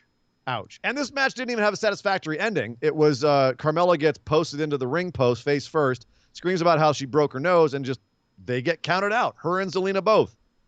And they start to walk away, and Liv says, you think that's bad? I challenge you to a match at Extreme Rules. So at least something happened. Did I mention Toni Storm was in this match? I didn't need to, because she was irrelevant. Someone that could be and should be and has been at the top of I don't know how many promotions in the world is basically playing second fiddle to a substandard Liv Morgan feud. I'm glad Liv is getting something, even though I know it'll be on the pre-show or in the piss break spot on the show, and they'll probably give him about 5 minutes. But Jesus Christ, they're wondering why they don't have any depth to the women's division. This is why. You wonder why the crowd doesn't have a reaction to the women's matches. It's because you give them 2 minutes and 8 seconds once a month. It's pitiful. And then why should the audience care? That was followed up by Naomi again confronting Sonya backstage about when am I going to get my match? You told me to wait. I've waited. I've been patient. What is it? Oh, well, we don't have anything for tonight. We'll see about next week. Naomi basically corners her into a roadie case to what was almost an awkward intimate moment, and just says, you're going to give me this match one way or another. I'm the 2-time champion. What have you've been here for 5 minutes? Yeah. Cup of coffee. And then we hear on commentary minutes later that Naomi has been fined insubordination against a WWE official. Now, this I like because it feels like it's setting up for Sonya to get back in the ring versus Naomi. Which, if you recall, back in the beginning of the pandemic era, they had a little feud going on, and they had some great chemistry. Yes. They were really good together. So if we're going to get Sonya back in the ring in a Naomi feud, I'm with it. But hurry up, because ain't shit else going on in your women's division except for Bianca and Becky. And as we already said, that segment was trash with the finish as well. So one more thing I'm going to complain about SmackDown. Okay. Dominic Mysterio, Sami Zayn. Again. Dominic loses. Again. Hang on. Ray is disappointed. Because you've got your Nick booking shirt on. Oh, no. And the whole story of this was that Dom, in the locker room, Dom told Ray, it's like, don't come out, Pops. I got this. Let me prove that I can do it on my own. Machismo, right? I got this. I can do it. He doesn't make it halfway down the ramp. Ray's music kicks, and out comes Rey Mysterio. He was getting that look like, oh, God damn it. Yeah, just Ray. So Ray comes down to assist on commentary. Pat McAfee is in awe of the legendary Rey Mysterio. To be clear, yep. Nick, he didn't come down to be on commentary. He wanted a nice ride on his son's back. But his son just got to the ring before he could get that. He wanted a piggyback ride. Yeah, sometimes a Rey Mysterio wants a piggyback ride, okay? That's what it was. And as you said, he has a match with Sammy. He gets a bunch of offense in on Sammy, and then Sammy basically just rolls him up at the end. Done. And that's what it was. He goes for the splash, but Super Frog splash. Sammy gets the knees up. Ray is just going, oh, God, no, we worked on this. And he comes and jumps in the ring to a Dom that's looking a little forlorn. And I'm sitting here going, turn. Do it. It's coming. Do it. It's coming. Dom is going to turn on Ray. And they do nothing. Not yet. That's the thing. Is it like it's more of the same? We know it's coming. We see it. They're circling the airport with it. Yeah. It was just another. I saw this last week and the week before. Do it already. Pull the trigger. It's a waste of time. Yeah. We've seen it, guys. Come on. Yeah. So not the best SmackDown they've had recently. Last week, probably one of the best SmackDowns of the year. This, I would argue, one of the worst. It was not a good SmackDown. No. Not a good SmackDown. I was hoping for some wrestling on the wrestling show. Yeah. No. Wasn't good. No. Was not good. But that's not all the WWE we have to talk about this week. We got a lot to discuss about what went down on Tuesday because we have the debut of NXT 2.0.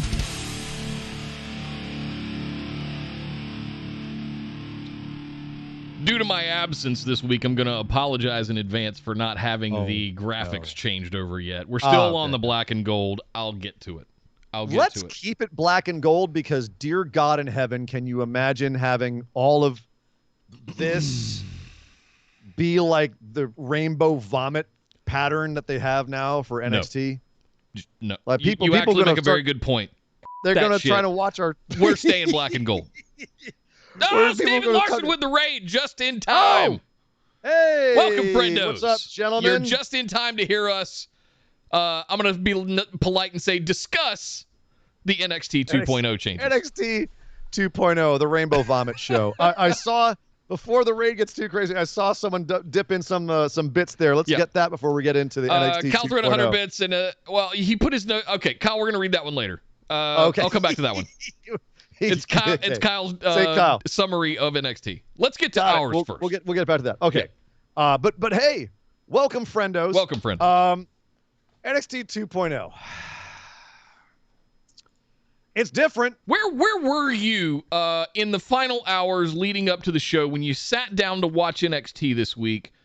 What was your thinking? What were your hopes? What were your expectations? Let's start there. Pre NXT 2.0. Okay. Yeah. I think you and I went over this a few times. Yeah. And it's kind of where I was even up till the debut of NXT 2.0, which was I felt like they were going to keep some things the same. They were going to bring out a whole lot more new talent, try to, make it a bit more of flashy, maybe like kind of family show, make it a little bit more developmental again. But fundamentally, my aesthetic, personally, like the aesthetic that I prefer, very much the aesthetic that NXT had with the black and gold brand. Right. That was my favorite aesthetic in wrestling. The metal and the metal music and the skulls and the intensity and the grittiness. I loved it. I loved that. This new Sesame Street stuff, not so much. This is not my thing. But then again, they're not going for me. I'm part of the demo that's on the older side of what they're looking for. Yeah. They're trying to attract a younger demo because right now NXT is primarily watched by people over 50. Literally over half their audience is over 50. And that's why they're getting murdered in that younger demographic, which is also the demographic that spends more money. The commercial sponsors want to see that demographic more. So they want that more. They want a younger audience. So they're gambling that younger audience is going to be more attracted to this new aesthetic. Fine. From a business standpoint, I understand that. And going into this, I was willing to give that a shot. I was like, okay, cool. I will put aside my personal preference of aesthetics and just take the show as what they're trying to present and try to look at it from an unemotional standpoint, not what I want it to be, but what they're putting out there. And if I feel like their business decisions are going to be fulfilled by the product they're putting out. Let me jump in on you right there real quick. I'm done. That was literally where I was at. Unemotional, ready to go look at it unemotional. But you laid out some pretty clear business objectives there, right? Yes. So absolutely. That's what I want to address before we go into more any other like fan reaction kind of things. Because they accomplished everything you just rattled off. Totally. They drew 770,000 viewers, which is up 28% from last week's 600,000 viewers. They saw a .21 rating in the 18 to 49 demographic. That's up 50% from last week's .14 in that demo. Yep. It represented 275,000 18 to 49 viewers, which is up 48% from the 185,000 viewers that last week's 1.14 represented. Mission accomplished if you're a number cruncher in corporate headquarters. Everything about that screams success. Yeah. So if you're Nick Khan, you go, there you go, Trips, stay in hospital because we got this now. So I wanted to get that out there first before we kind of had our emotional reactions back and forth about it. Right? So I love that you said everything about it from a business standpoint to an extent, and that we, to all accounts, there's marketing people internally going, yeah, it worked. Yeah, they're popping champagne. Oh my God, we jumped 50% in the demo. Fuck yeah, that's exactly what we wanted. I have to say, square peg, round hole, I think is my overwhelming reaction to this. Something didn't work, and I don't know if it. Here's what I'll start with what I liked. Good manager. I'll start with what was good. I liked all of the debuting new talent. I liked seeing new faces. I liked that it wasn't just recycling or continuation of old storyline. Like, we like some of that stuff where it matters, but I like watching NXT because I get to see stuff that I don't. Wrestling, Smackdown. I get to see actual catch-as-catch-can wrestling. I like chain wrestling matches. Like, let's see some actual mat wrestling. Like that. This is why I've watched and tuned into NXT for the last 5 years. That's why I watch it. And we still got to see that. Good. Yeah. We got, with the vacation of Samoa Joe, vacating the title. We got to see a massive, what was supposed to be a fatal 4-way for the for the vacated NXT championship.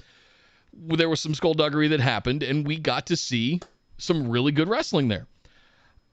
The bad, man, the colors and the washed out white nature of everything isn't hitting for me. I wanted to like it. But that's why I started off by saying, my personal preference of aesthetics. Isn't that your personal preference of aesthetics? Like, if it's going to, again, the first week, I suspect there's a lot of curiosity. Drove the numbers watching. up. Ooh, sure. What are they going to do? Let's see if it works. How does it retain? Yeah, let's see 3 months from now.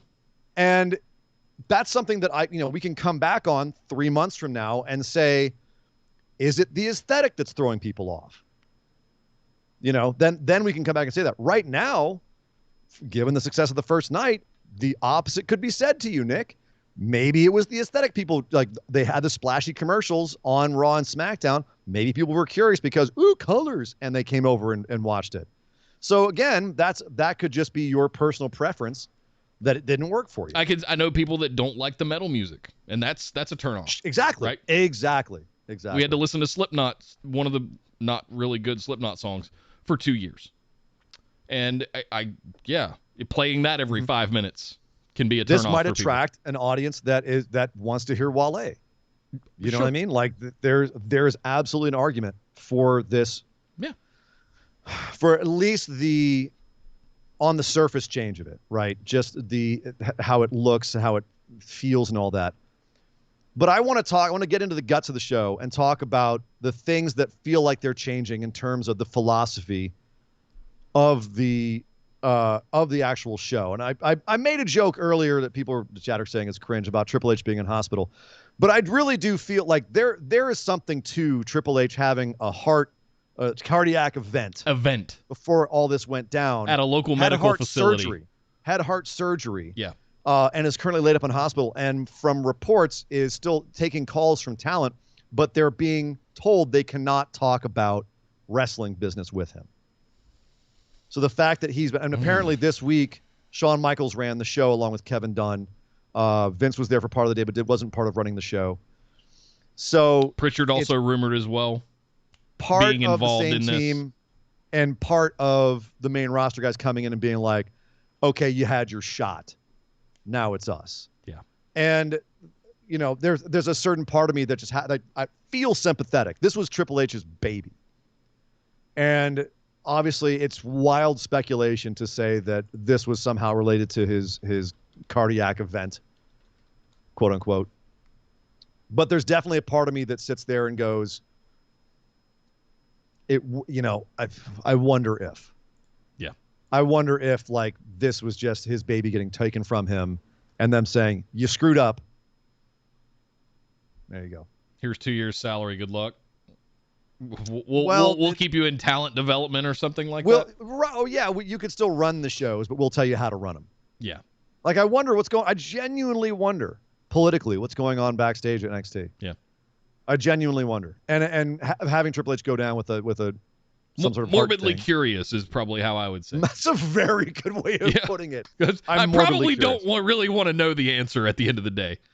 But okay, so let's discuss the actual show. Okay. What went down on the actual show? And something that was the culmination of months and months and months and months of plotline was the main event of the show. And that was a wrestling wedding. The Index wedding. Indy Hartwell, Dexter Lumis getting married in the wrestling ring. Indy being given away by Johnny Gargano. A whole gaggle of the NXT. Somewhat of a random assortment, I must say. We're also in the ring as the crowd. I'm sorry I have to jump in because I don't know how to pronounce your handle. It's one of my favorite moments in wrestling, and it made me chuckle. To quote Triple H, "I shoot married the boss's daughter, and this is how you treat me." Trip probably. Yeah. He shoot and kayfabe married her. And for reals. He did it every way he could. The wedding. With condolences to Test. Rest in peace, buddy. Oh. Ooh. This wrestling wedding. We're never wedding. gonna escape that test wedding. Oh God. Well, we might, because this wrestling wedding was fantastic. Well, okay. It was great. This was like, what did you think of it? It was kind of just there. I expected controversy. I expected interferences. It's a wrestling wedding. Yeah. The most controversial thing was on this new 18 to 49 kids wrestling show.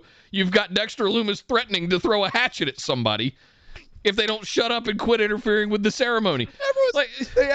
The officiant says, if anyone has a reason why these two cannot be wed, raise your hand, and half the audience raises their hand, and Dexter just opens up his jacket, and there's a hatchet inside. He just kind of shows it to all of them, and they go, oh. That killed me. I loved that. That was great. Okay. Ikemen Jiro randomly having the rings inside his jacket, and him just like flashing everybody like, hey, hey, hey. Now, if he had pulled the rings out of his trunks, that that would have been. Yeah, that'd have been better. That would not have been a kid's show. Okay. But then the officiant at one point, gets mad at Dexter for not saying any vows. Indy gives all these like great, beautiful vows. Like everyone says you're a freak, but you're my freak. And it was genuinely cute and funny and all this stuff. And Dexter, he says, okay, what about you, Dexter? What are your vows? He just goes, thumbs up. And the officiant gets mad at him and says, what did Dexter? She just poured her heart out to you. You've got nothing to say. And Dexter just goes and chokes him out in the silence. He puts him in the silence. Chokes him out. And then just kind of comes back up like, shit, sorry, guys. And Beth Phoenix is over on commentary saying, I had a feeling something like this would happen. Jumps up on stage and goes, everybody, I thought this might happen, so I went and got ordained last night online, so I'm going to finish this wedding. And she finished it. And it finished with Dexter saying, I do. He finally speaks. I've heard some big pops for people saying yes. I've heard pops for people saying it. This was a big-ass pop for a dude who said 2 words. It was a pretty damn good pop. 2 years of investment in it. It was a payoff. Yeah. It was a beautiful payoff moment. This wedding was a beautiful payoff moment of nearly a year of storyline between The Way and Dexter Lumis and everything, all the character that they built with everyone in the orbit of Dexter and the Way and Johnny Gargano and Indy and everything. Austin Theory, who came back halfway through the show from being backstage at Raw. This paid off a ton of stuff, and it felt good. You didn't need to have a big, crazy shindig at the end with all kinds of violence, everything getting trashed. It just felt good. It was a good way to end the show, and it felt like the ending of an era, the beginning of a new one. It was a great way to end this show. I loved it. Very positive about it. To me, it was just kind of there. I've come to expect more from wrestling weddings over the last few decades that we've had them here and there. And I feel like this one was just kind of meh. Other than the Dexter speaking for the first time, this was the way you wanted to go off air on your first completely rebranded, overhauled version of NXT, was with a wrestling wedding. Not what we're going to talk about in a few minutes. That's the impression you're going to leave with me. Not a championship, not a multiple man match, a wrestling wedding. All right. It was a damn good one. All right. I'm not hating on the wedding. I'm hating on the decision to make this the main event of the first show of your new whole rebrand. Wedding was fine. It's fine. I thought I won't remember it in 2 years. Well, I that's sad. I definitely will. I'll never forget the whole DX test wedding. I'll never. I will be unable to burn the Lashley Lana wrestling wedding stuff from my retinas for the rest of my life. This one it was nice, but entirely forgettable. I have consumed copious amounts of alcohol in an attempt to burn the Lashley and Lana wedding from my mind as well, and yet somehow those parts of my brain still won't die. Yeah. All right. Well, we don't have a whole lot of time left. We have a whole lot more of NXT to get through. Yes. Let's talk about the title match. Yes. Which we were told was going to be LA Knight versus Pete Dunne versus Kyle O'Reilly versus Tommaso Ciampa. Well, we got 3 of those 4 guys. Kyle O'Reilly got jumped backstage by Pete Dunne and Ridge Holland, so he was out. Convenient. And LA Knight was not at 100% because he decided that backstage he got confronted by I have trouble saying it. Braun Breaker. I'm going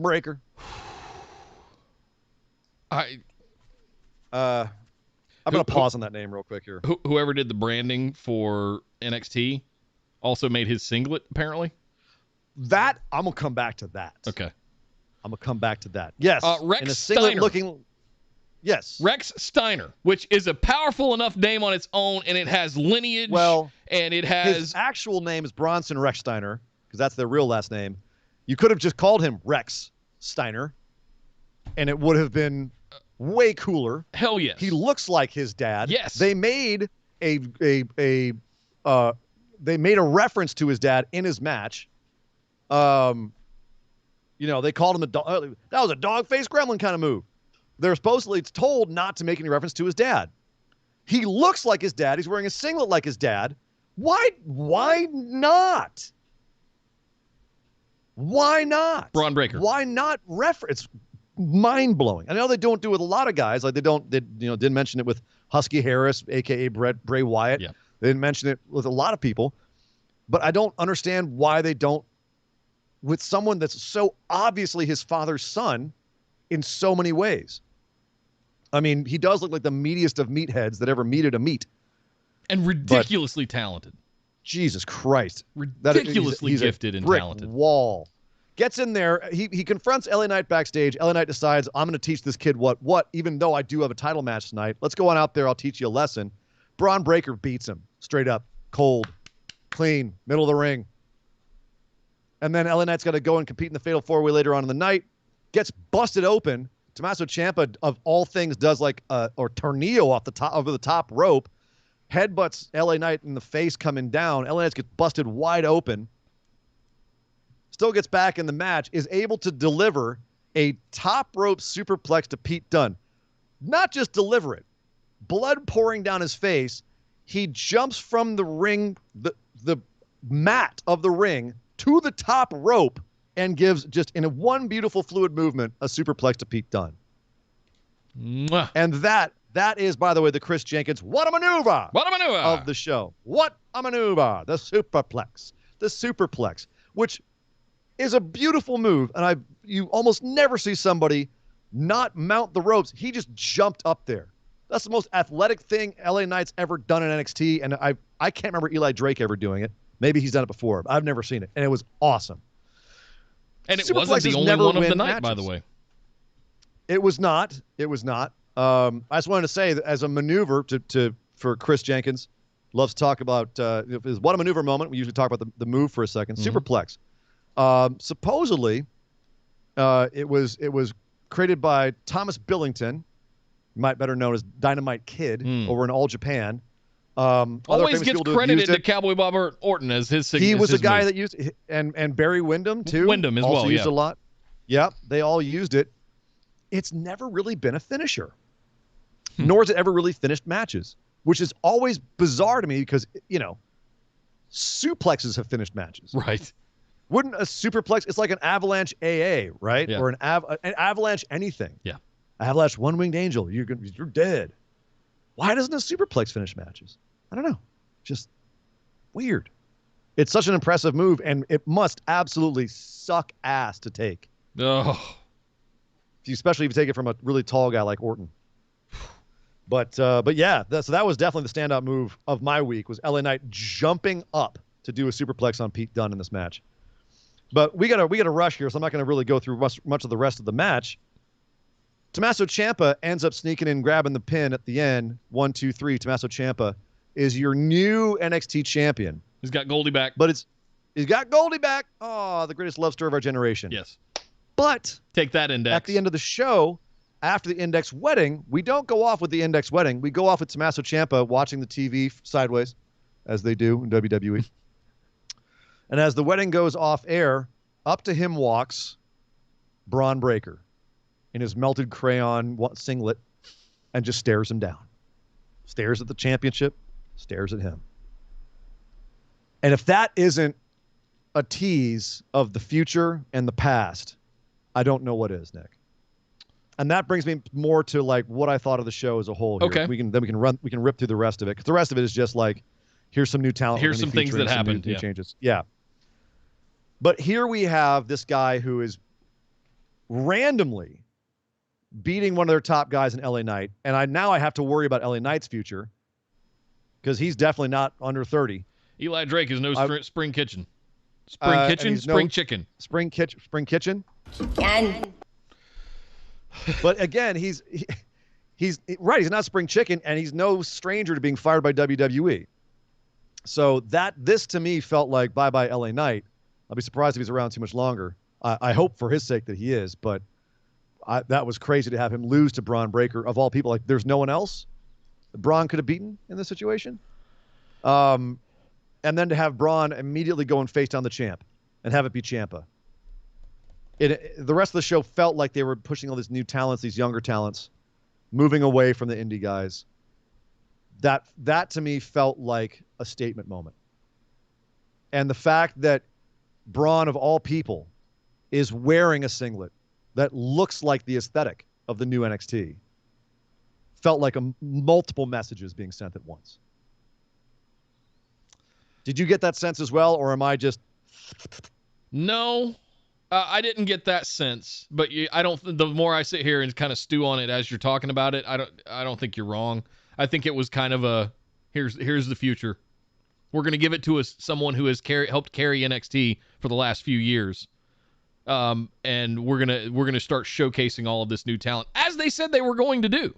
They're kind of Nick Khan in his interviews. In a couple of weeks, NXT will feel completely different. He's right. It feels completely different. It looks completely different.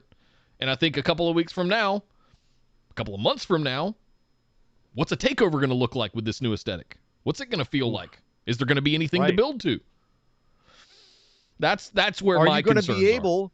Well, and because takeovers felt like indie shows from the early 2000 teens, right? Because you had all this indie talent coming out there and putting on these absolutely insane indie style matches. That's not what they want in NXT going forward. They want in-house homegrown talent, athletes that they train in the WWE style.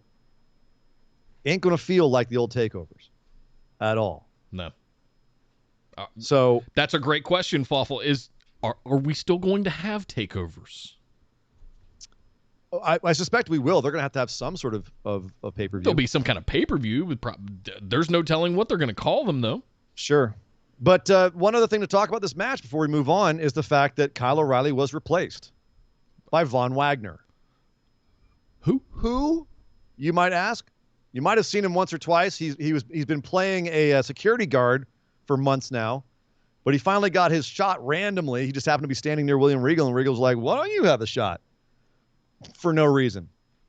Von Wagner was in this main event and got a shot at the title as a way to make it feel fresh, I suspect, as a way to make it feel like there's some new upcoming talent involved. Okay, fine. Mission accomplished, but weird. He is actually also second generation. He was the son of one of the Beverly brothers, Bo Beverly. Also making sure they don't have any reference to his lineage. But that's the thing. You look at Braun Breaker, you look at Von Wagner, you look at what we've heard is their new aesthetic for NXT. Big, muscular, meathead dudes that were raised in-house at WWE. So I do not think that was coincidence. It's exactly what they have said they're going to do. They're doing exactly what they said they were going to do. And while I didn't hate it, I definitely didn't like re-fall in love with what it has become. And I'm too trepidatious. Yeah, I wanted to love it. I honestly did, guys. I asked you the question, what did you feel going into it, sitting down to push play to watch it? I was like, you know what? Optimistic as hell. Let's see what this happens. First match, we get the new guy, Braun Breaker versus LA Knight. Okay, cool. Wow, fantastic. New talent. Getting one over on old Eli Drake. Okay. And then just the rest of it, I was just kind of like, yeah. It's funny. Like I said, I went into it trying to be as unemotional about it as possible. Same. And I'm not going to lie. I was not surprised by much. No. I wasn't, well, let's put it this way. I wasn't shocked by anything. Yeah. I was a little bit surprised by a few things that they did. I was like, oh, really? Okay, that's a choice. But there was nothing where I went, I was absolutely not expecting that. This felt like what I thought it was going to be, for better or for worse. Yeah. And in some cases, both. Yeah. So we got to do a lot of catching up, I suspect. We do. I wanted us to have our chance to really weigh in on this, being that it's the very first one. So I apologize, guys. We're going to catch up on your bits here real quick. Kyle Thrun 100 bits said, my notes on NXT, I like it for the most part. Don't overload debuts like that again to the point where they felt like Poochie being removed from The Simpsons in reverse. Triple H can't get back soon enough to kick Kevin Dunn out for doing cutaways during only the women's matches. Thankfully, these things seem to have been learned given someone who was interested in the main event wasn't at all highlighted in the Smackdown promo commercial. B-Fab also ain't ready for in-ring. We'll talk about that one in just a minute. How could you tell? Barely had a match. Right. There wasn't much to judge there. I agree with you. Jay Thrun 100 bits said that's not because the show was good. It's because everyone wanted to check out the new I was talking about the demo and the ratings and everything. Yeah. It's only a success if it repeats that rating more than once. I agree. As I said earlier, let's give them a quarter. Let's give them till the end of the year. Let's talk on January 1st and see what the ratings are on a weekly basis. Because I think the spike is totally about the curiosity. Thank you, Jay. Calther, another 100 bits, said best wrestling wedding ever. And honestly, this segment is everything I love about wrestling. A bunch of vibrant characters, great long-term stories, and just great fun. Hell, it made me a fan of Did Someone Say Andre Chase? And I never got him before. This was all brilliant, just perfect. Everyone on the stage all got a chance to shine, and just bravo. Especially the comedic timing of Gargano when Indy brought the rendezvous? What is a rendezvous? I don't know. Just brilliant. Can't wait for the honeymoon segment. Yeah, I mean, to each their own when it comes to the wedding. It wasn't for me. It's what I love about sports entertainment. Right. I'll clarify. Right. Jay threw in another 100 bit, said the man who needs 2 Ks in his name. Braun Breaker. Combo breaker. Combo breaker. Right. Oh, wow. Showing our age with that one. Yep. Kyle threw another 100 bit, said who thought the caveman gave him clothes and decided the Meh Khali should be in a title match? WTF. There's a reason Von Wagner was the only debut left out of the NXT 2.0 promo on Smackdown. That damning and telling on the backlash they got for pulling that stunt. Yeah. People were not happy with him. Yeah. And Jay Wolf with 100 bits said you can tell Vince and Dunn are naming talent now with all the new names. That was my first thought. What was Vince going? Let's call him Braun Breaker. Braun Breaker. Braun. Yeah. Rex Steiner's not good. Braun Breaker. Braun Breaker. Yeah. Rex Steiner. God, it's such a better name. I don't know what to think. I have certainly placed judgment on my impressions of this week's show. I'm open-minded enough to let it play out for a few weeks, but man, that's going to be a struggle if that's what it's like every week. I know there's people that loved it. It's not my thing. It feels like 1994, 1995 again. Yeah. It does. Was not a good time in wrestling. Not a good thing. That's not a good thing. But again, skeptically optimistic. There's still a lot of good moving parts. There's still a lot of potential. It's like, it's not. A lot of people are calling RIP NXT. I'm not there yet. No. After watching this, and I said I didn't want to weigh in until I saw more of what they were going to do. I'm not saying RIP NXT. It's just different. Now, whether that's going to work out long term, I'm still going to have to wait and see because there's a lot of things that could go right. And there's a lot of things that could go wrong. Yeah. Any more catching up we got to do there, sir? No, we're good. Let's plow through it. Well, fine. Let's rock through NXT. Gigi Dolan, JC Jane, with their Marilyn Manson theme, came out versus Casey Catanzaro and Caden Carter. That's a mouthful. Good Lord. Yes, it is. Quickly became a 3-on-3 match after Mandy Rose interfered, took off her hood, and revealed that she's now gone brunette. Because apparently she has no idea what Vince likes, although not that did any good for her before, so why not make a change? Now she's dark and scary, Mandy. Yeah. She went from Baby Spice to Posh Spice, apparently. She became a 3-on-3 because Saray came in to interfere, and then we had a 3-on-3 match. Cool. It was all right. Curious to see where this goes. Saray just seemed very out of place. With all Saray debuting when she did, fighting the likes of Toni Storm and Zoe Stark, and all of that seemed to work, and it all made sense.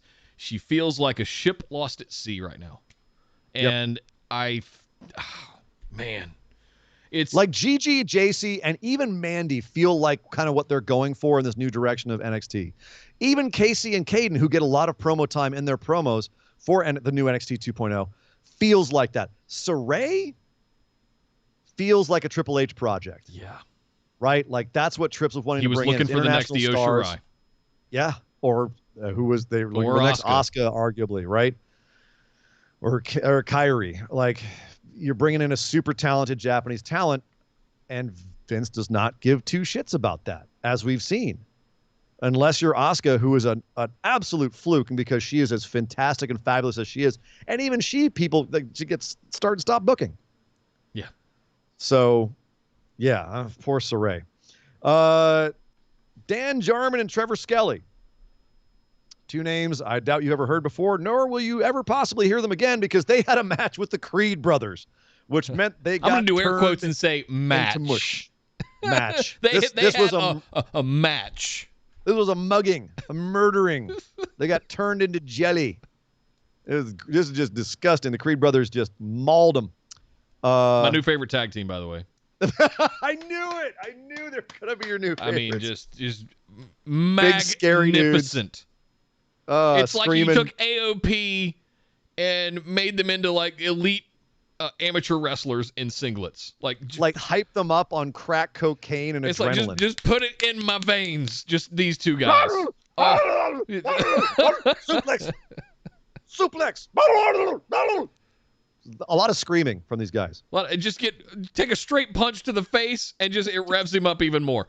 Yes. That's how they tag each other in. Just punch each other in. No sell everything, kill everybody. Yes, please. Give me more monster tag teams like this. My favorite part of the show was this match, frankly. I am not surprised by that in the slightest. Carmelo Hayes looks like he's turning heel. What? Introduced us to Trick Williams, his new buddy. And then Duke Hudson came out, who is a heel, and they just randomly beat him down. The hell? I mean, who's Trick Williams, first of all? Interesting moment where he forgot his line and he just said it 2 more times until he remembered what the rest of his lines were supposed to be, I guess. But yeah, was this a heel turn? Because they were getting cheered while they were beating down someone else. I'm not sure what to make of this, but Carmelo has a sidekick now, I guess. All right, I guess. Okay. But yeah, so it looks like they're giving each other an attitude adjustment. He's turning. I mean, Carmelo is the kind of cocky guy you could see being a heel. All right, fine. We're resetting everything. Forget that he won the tournament. He's a bad guy now. Well, he's still carrying his folder around. And what about Duke Hudson? Yeah, Duke Hudson doing? What did Duke Hudson do wrong? Why got to do him dirty? He's not going to suddenly be a face, is he? I don't know. This was weird, and I don't know where they're going with this. But again, reset Kyle, button. who turns heel on Duke Hudson? Seriously, right? Who turns heel on Duke Hudson? He hasn't even he's been here for a cup of coffee, and somebody's already turning on his. All right, crazy. Yeah, Imperium is still around. They had a match with Brooks Jensen and Josh Briggs and beat them down pretty quickly, just reminding us, oh, by the way, Imperium, they may have just lost a title shot, but they're still bad mofos. Yep. All right. I wouldn't be mad if Imperium stuck around for longer. They've done a good job, I think, of getting even better than they were on the indies. I remember 4 years ago, we were talking about Fabian Eichner and that he was bulking. He was getting into the heavyweight class. That dude got into the ring Tuesday night, and he is cut.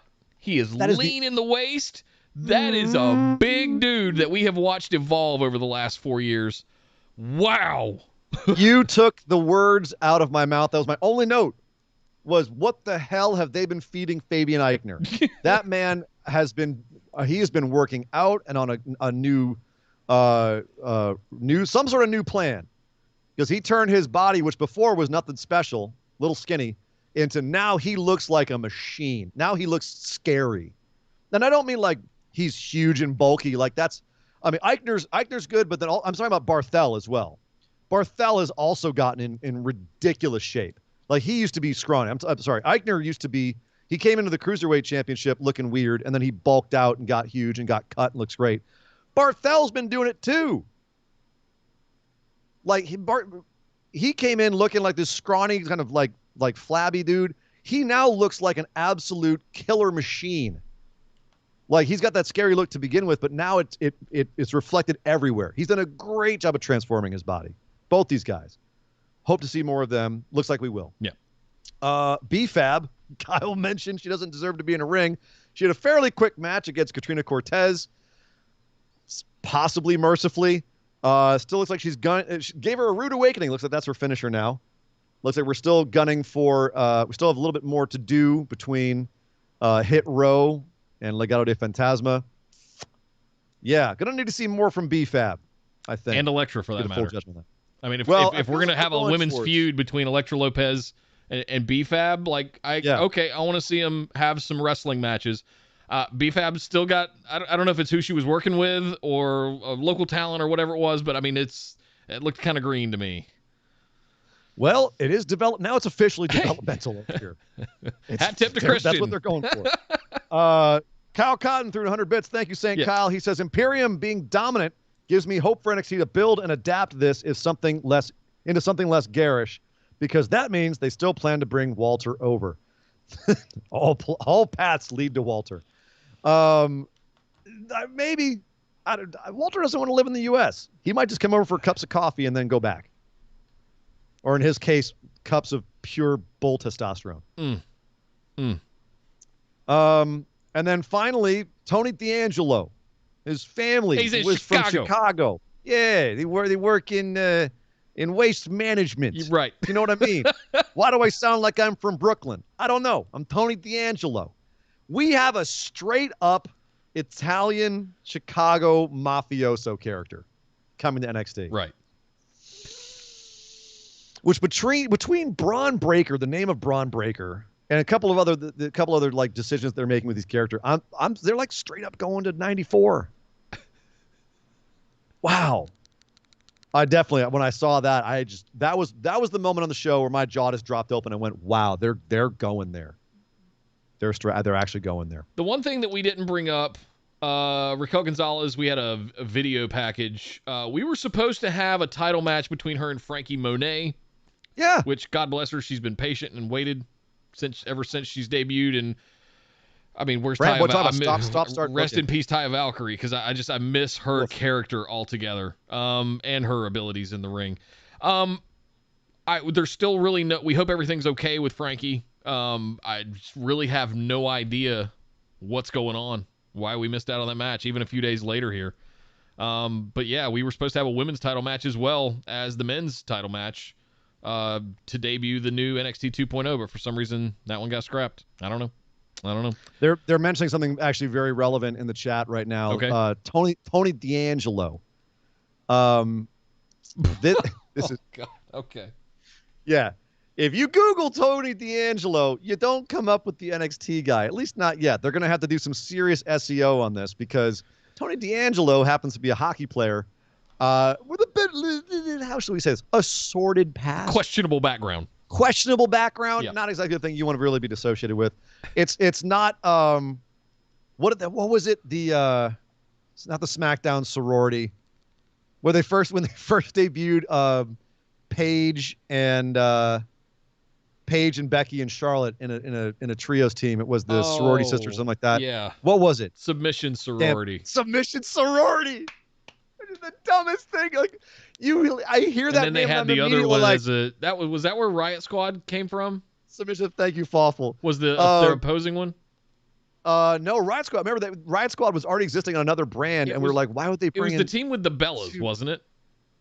No, there was somebody opposing them. I just can't remember. All the women, and they were all in trios. There's neither here nor there. The bottom line is that Submission Sorority was one that when they first came out and said, this is the Submission Sorority, I literally went, there's porn of that. Yep. I don't even have to Google it. Right. I know there's porn. That's totally Somebody a porn. didn't vet that. Somebody did not vet that name. They do not look things up in WWE. They're like, that sounds good. Just name it that. I feel like that's what happened with Tony D'Angelo, where they were like, oh, yeah, Tony D'Angelo. Sounds good. Just go with it. No need to Google it. I'm sure it's fine. Yeah, in no way in the last 100 years was there ever a mafia gangster named Anthony D'Angelo. Oh, my goodness. Jay Wolf threw in 100 bits here just with a final thought that says, I've been a fan of NXT since Bo won the title. It is the show that saved wrestling for me. Wow. This show broke my heart. Oh, no. Team Bad. Thank you, Kyle. Oh, I'm sorry to hear that, brother. I feel like the reception of this has been all over the map. Some people are like, what is this garbage? And some people are like, this isn't so bad. This is basically NXT with a new paint job and a new direction and philosophy. Which is that, and that's kind of more the side I fall down on still is like, this has not ruined NXT yet. But some of the philosophical choices I saw on the show definitely lead me to believe they're going in a direction that's going to piss off a lot of the really hardcore NXT fans.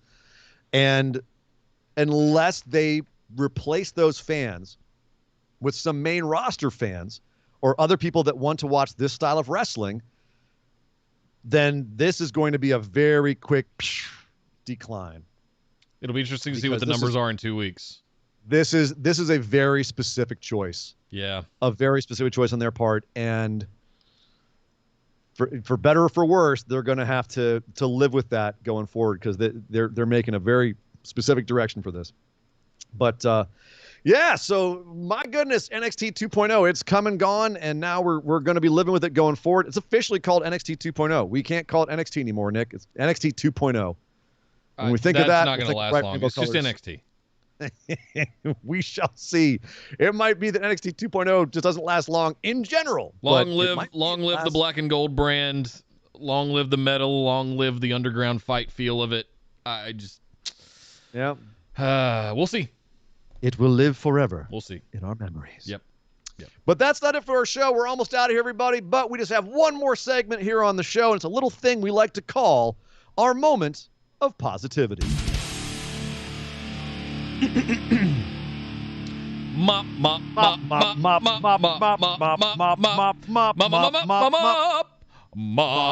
The mop, the moment of positivity. That's right. It's time on the show where we think back over the last few days of wrestling. Or actually, Nick, you haven't been here in a week. This last week of wrestling. Yeah. We try to come up with something that made us happy, that made us smile, that brought some joy to our hearts, and something that we can spread that joy out to you, tell you all about it, hopefully make you all smile so you can go back out into the world after listening to our show and have a smile on your face and some warmth in your hearts. Nick, what was your moment of positivity for this week? Man, it's tough because I had to cram all the wrestling when I got home late last night throughout the day today. So I missed a lot this week. I'm going to give my moment of positivity to what's going on with Brian Pilman Jr. The opportunity that he's getting against the talent that he's working with, coming off of his hometown thing last week in Cincinnati. Fantastic. He took that hook, line, and sinker, went off air with Moxley, singing Wild Thing and Nasty Natty, getting the promo this week with the interview with JR, which are always great. And going into a feud with MJF, in my mind, like I would book it for the ring, build that into everything that Pillman Jr. is having as a singles run right now. The sky's the limit for that guy. I freaking love what they're doing with him. Finally. That's mine. And they're taking story from other media. Like, they're not associated with Dark Side of the Ring, but they're saying, well, you've got some momentum going from that show. Let's take that and use it. Yep. People know who you are. People know your story now. We don't have to retell it. Yep. They just know. And they like you. Let's work with that. Totally agreed. Yep. What about you, Sir Ian Dangerous? What was your moment of positivity for the week? Well, I would be, as you know, Nick, I'm a huge Minoru Suzuki mark, and I would hardly be a member of the Suzuki Army if I did not pick the Suzuki incident this week. The fact that we had that, whatever it was, screw up, whatever it actually was last week, and AEW was able to take that negative and turn it into a positive this week and actually put a positive spin on it and make it fun and make it something that was somewhat interactive and meta, and make an existing feud even better as a result of it. Get more exposure for Suzuki, get more exposure for Archer, get more exposure for everyone involved. And to me, that also spoke highly of that company's willingness to adapt. Yeah. And to be aware of what works for their fan base and adjust themselves to that. And I loved every part of it. I loved it when it was just a meme and everyone was kind of like joking, like taking it very serious. Like, oh yeah, the Suzuki incident. Oh man, that was quite an event. Feels like something you'd hear about on evening news if wrestling were covered, right? Exactly. Yeah. Yes. So going from that to actually incorporating into the show, I just loved following the whole trail of it this week through all the shows. It just tickled me to no end. We mentioned earlier, well, what I love about wrestling, I love when wrestling does stuff like this, and it just makes me happy. If I can pile on, it's just the simple fact that we have now opened the forbidden door enough to where Suzuki-gun has arrived in AEW. That is more than a moment of positivity, Nick. Percolate in your heads for a few minutes of what that means to the industry. Percolation. There's so much more good stuff we could do with that forbidden door, and I just love seeing them continue to push it open a little bit more every single month. They just continue to do this, and it's everything that we kind of want. I'm gonna pump the brakes on you. Okay. As long as they keep Taichi in Japan. Don't even bring him over. Okay. I don't. You don't get to be selective about it. It's either Suzuki-gun or no Suzuki-gun. You're going to have to tolerate a little bit of Tai Chi if you want your Suzuki in the AEWs. No, unless you bring him over and humiliate him by cutting off his stupid entrance. Right. Then maybe. then maybe. Kyle Cotton, thank you, St. Kyle, 100 bits. He says, my mop was going to be the wedding, but instead I want to shout out this community. I'm trying to get into Premier League soccer and Euro soccer in general, and because of this community, I got to talk to Andy and figure out who I want to cheer and fall in love with something. Thank you for this community, and go Hotspurs. Who are the Hotspurs? Tottenham. Got it. Okay. I didn't follow enough footy. It's okay, pal. Yeah. I'm a Manchester United guy. And I'm American. Always, we want football. Proper football, where we carry around a giant egg in our arms and don't even really use our foot except for one guy who's kind of scrawny and he comes out every so often to kick the ball. We wear pads and helmets and shit. Yeah. America. Thank you, Kyle. And thank you guys all for joining us for this episode of Busted Wide Open. Linktree.com/BWO. You can find all the links to all of our social medias. Follow us on everything. Subscribe over on the YouTube channel. Shout out to YouTube. We see you guys over there. What's up, Craig? What's up, John? Thank you guys for joining us wherever you're watching us on Facebook, YouTube, or Twitch. Thank you guys for all of the love tonight, all the bits and subs. We really appreciate it. And thank you, Friendos. Thank you, Friendos. Thank you to Stephen Larson for sending you guys over our way. We enjoyed having you here. Hope you enjoyed the show. Thanks for following. Thanks for joining us here for Busted Wide Open. But linktree.com/BWO. You can find all the links over there. Pick up some merch at bwomerch.com or join us over on YouTube. Become a member, patreon.com/BWO to get some exclusive rewards over there, such as bonus episodes, audio-only versions in a podcast form if you like, or all kinds of other good stuff over at linktree.com/BWO. Indeed. Last little bit of business. We're off next week. I'm going to go play Hurricane Roulette in the Caribbean. There is one forming, so that's going to be fun. But, yeah, we'll be out. Believe you're going up north as well, Sir Ian Dangerous. So my Danger Pops is having surgery. So no. Best wishes for that, man. The dude is 92. So they don't have non-serious surgeries at that age. We'll be thinking about him. Taken care of. Thank you, sir. Thank you.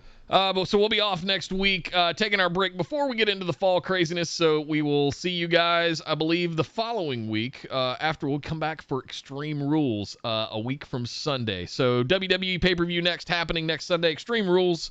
We'll see you guys at that time. But until then, my name is Nick Howell. You can find me on Twitter at DataCenterDude. And I am Sir Ian Dangerous. You can find me on Twitter at Sir Ian Dangerous. But by God! Would somebody stop the damn match? This show is part of the Orbital Jigsaw Network. For more episodes, subscribe to us on iTunes, Google Play, or Stitcher Radio. For details and show notes from each episode, check us out, orbitaljigsaw.com.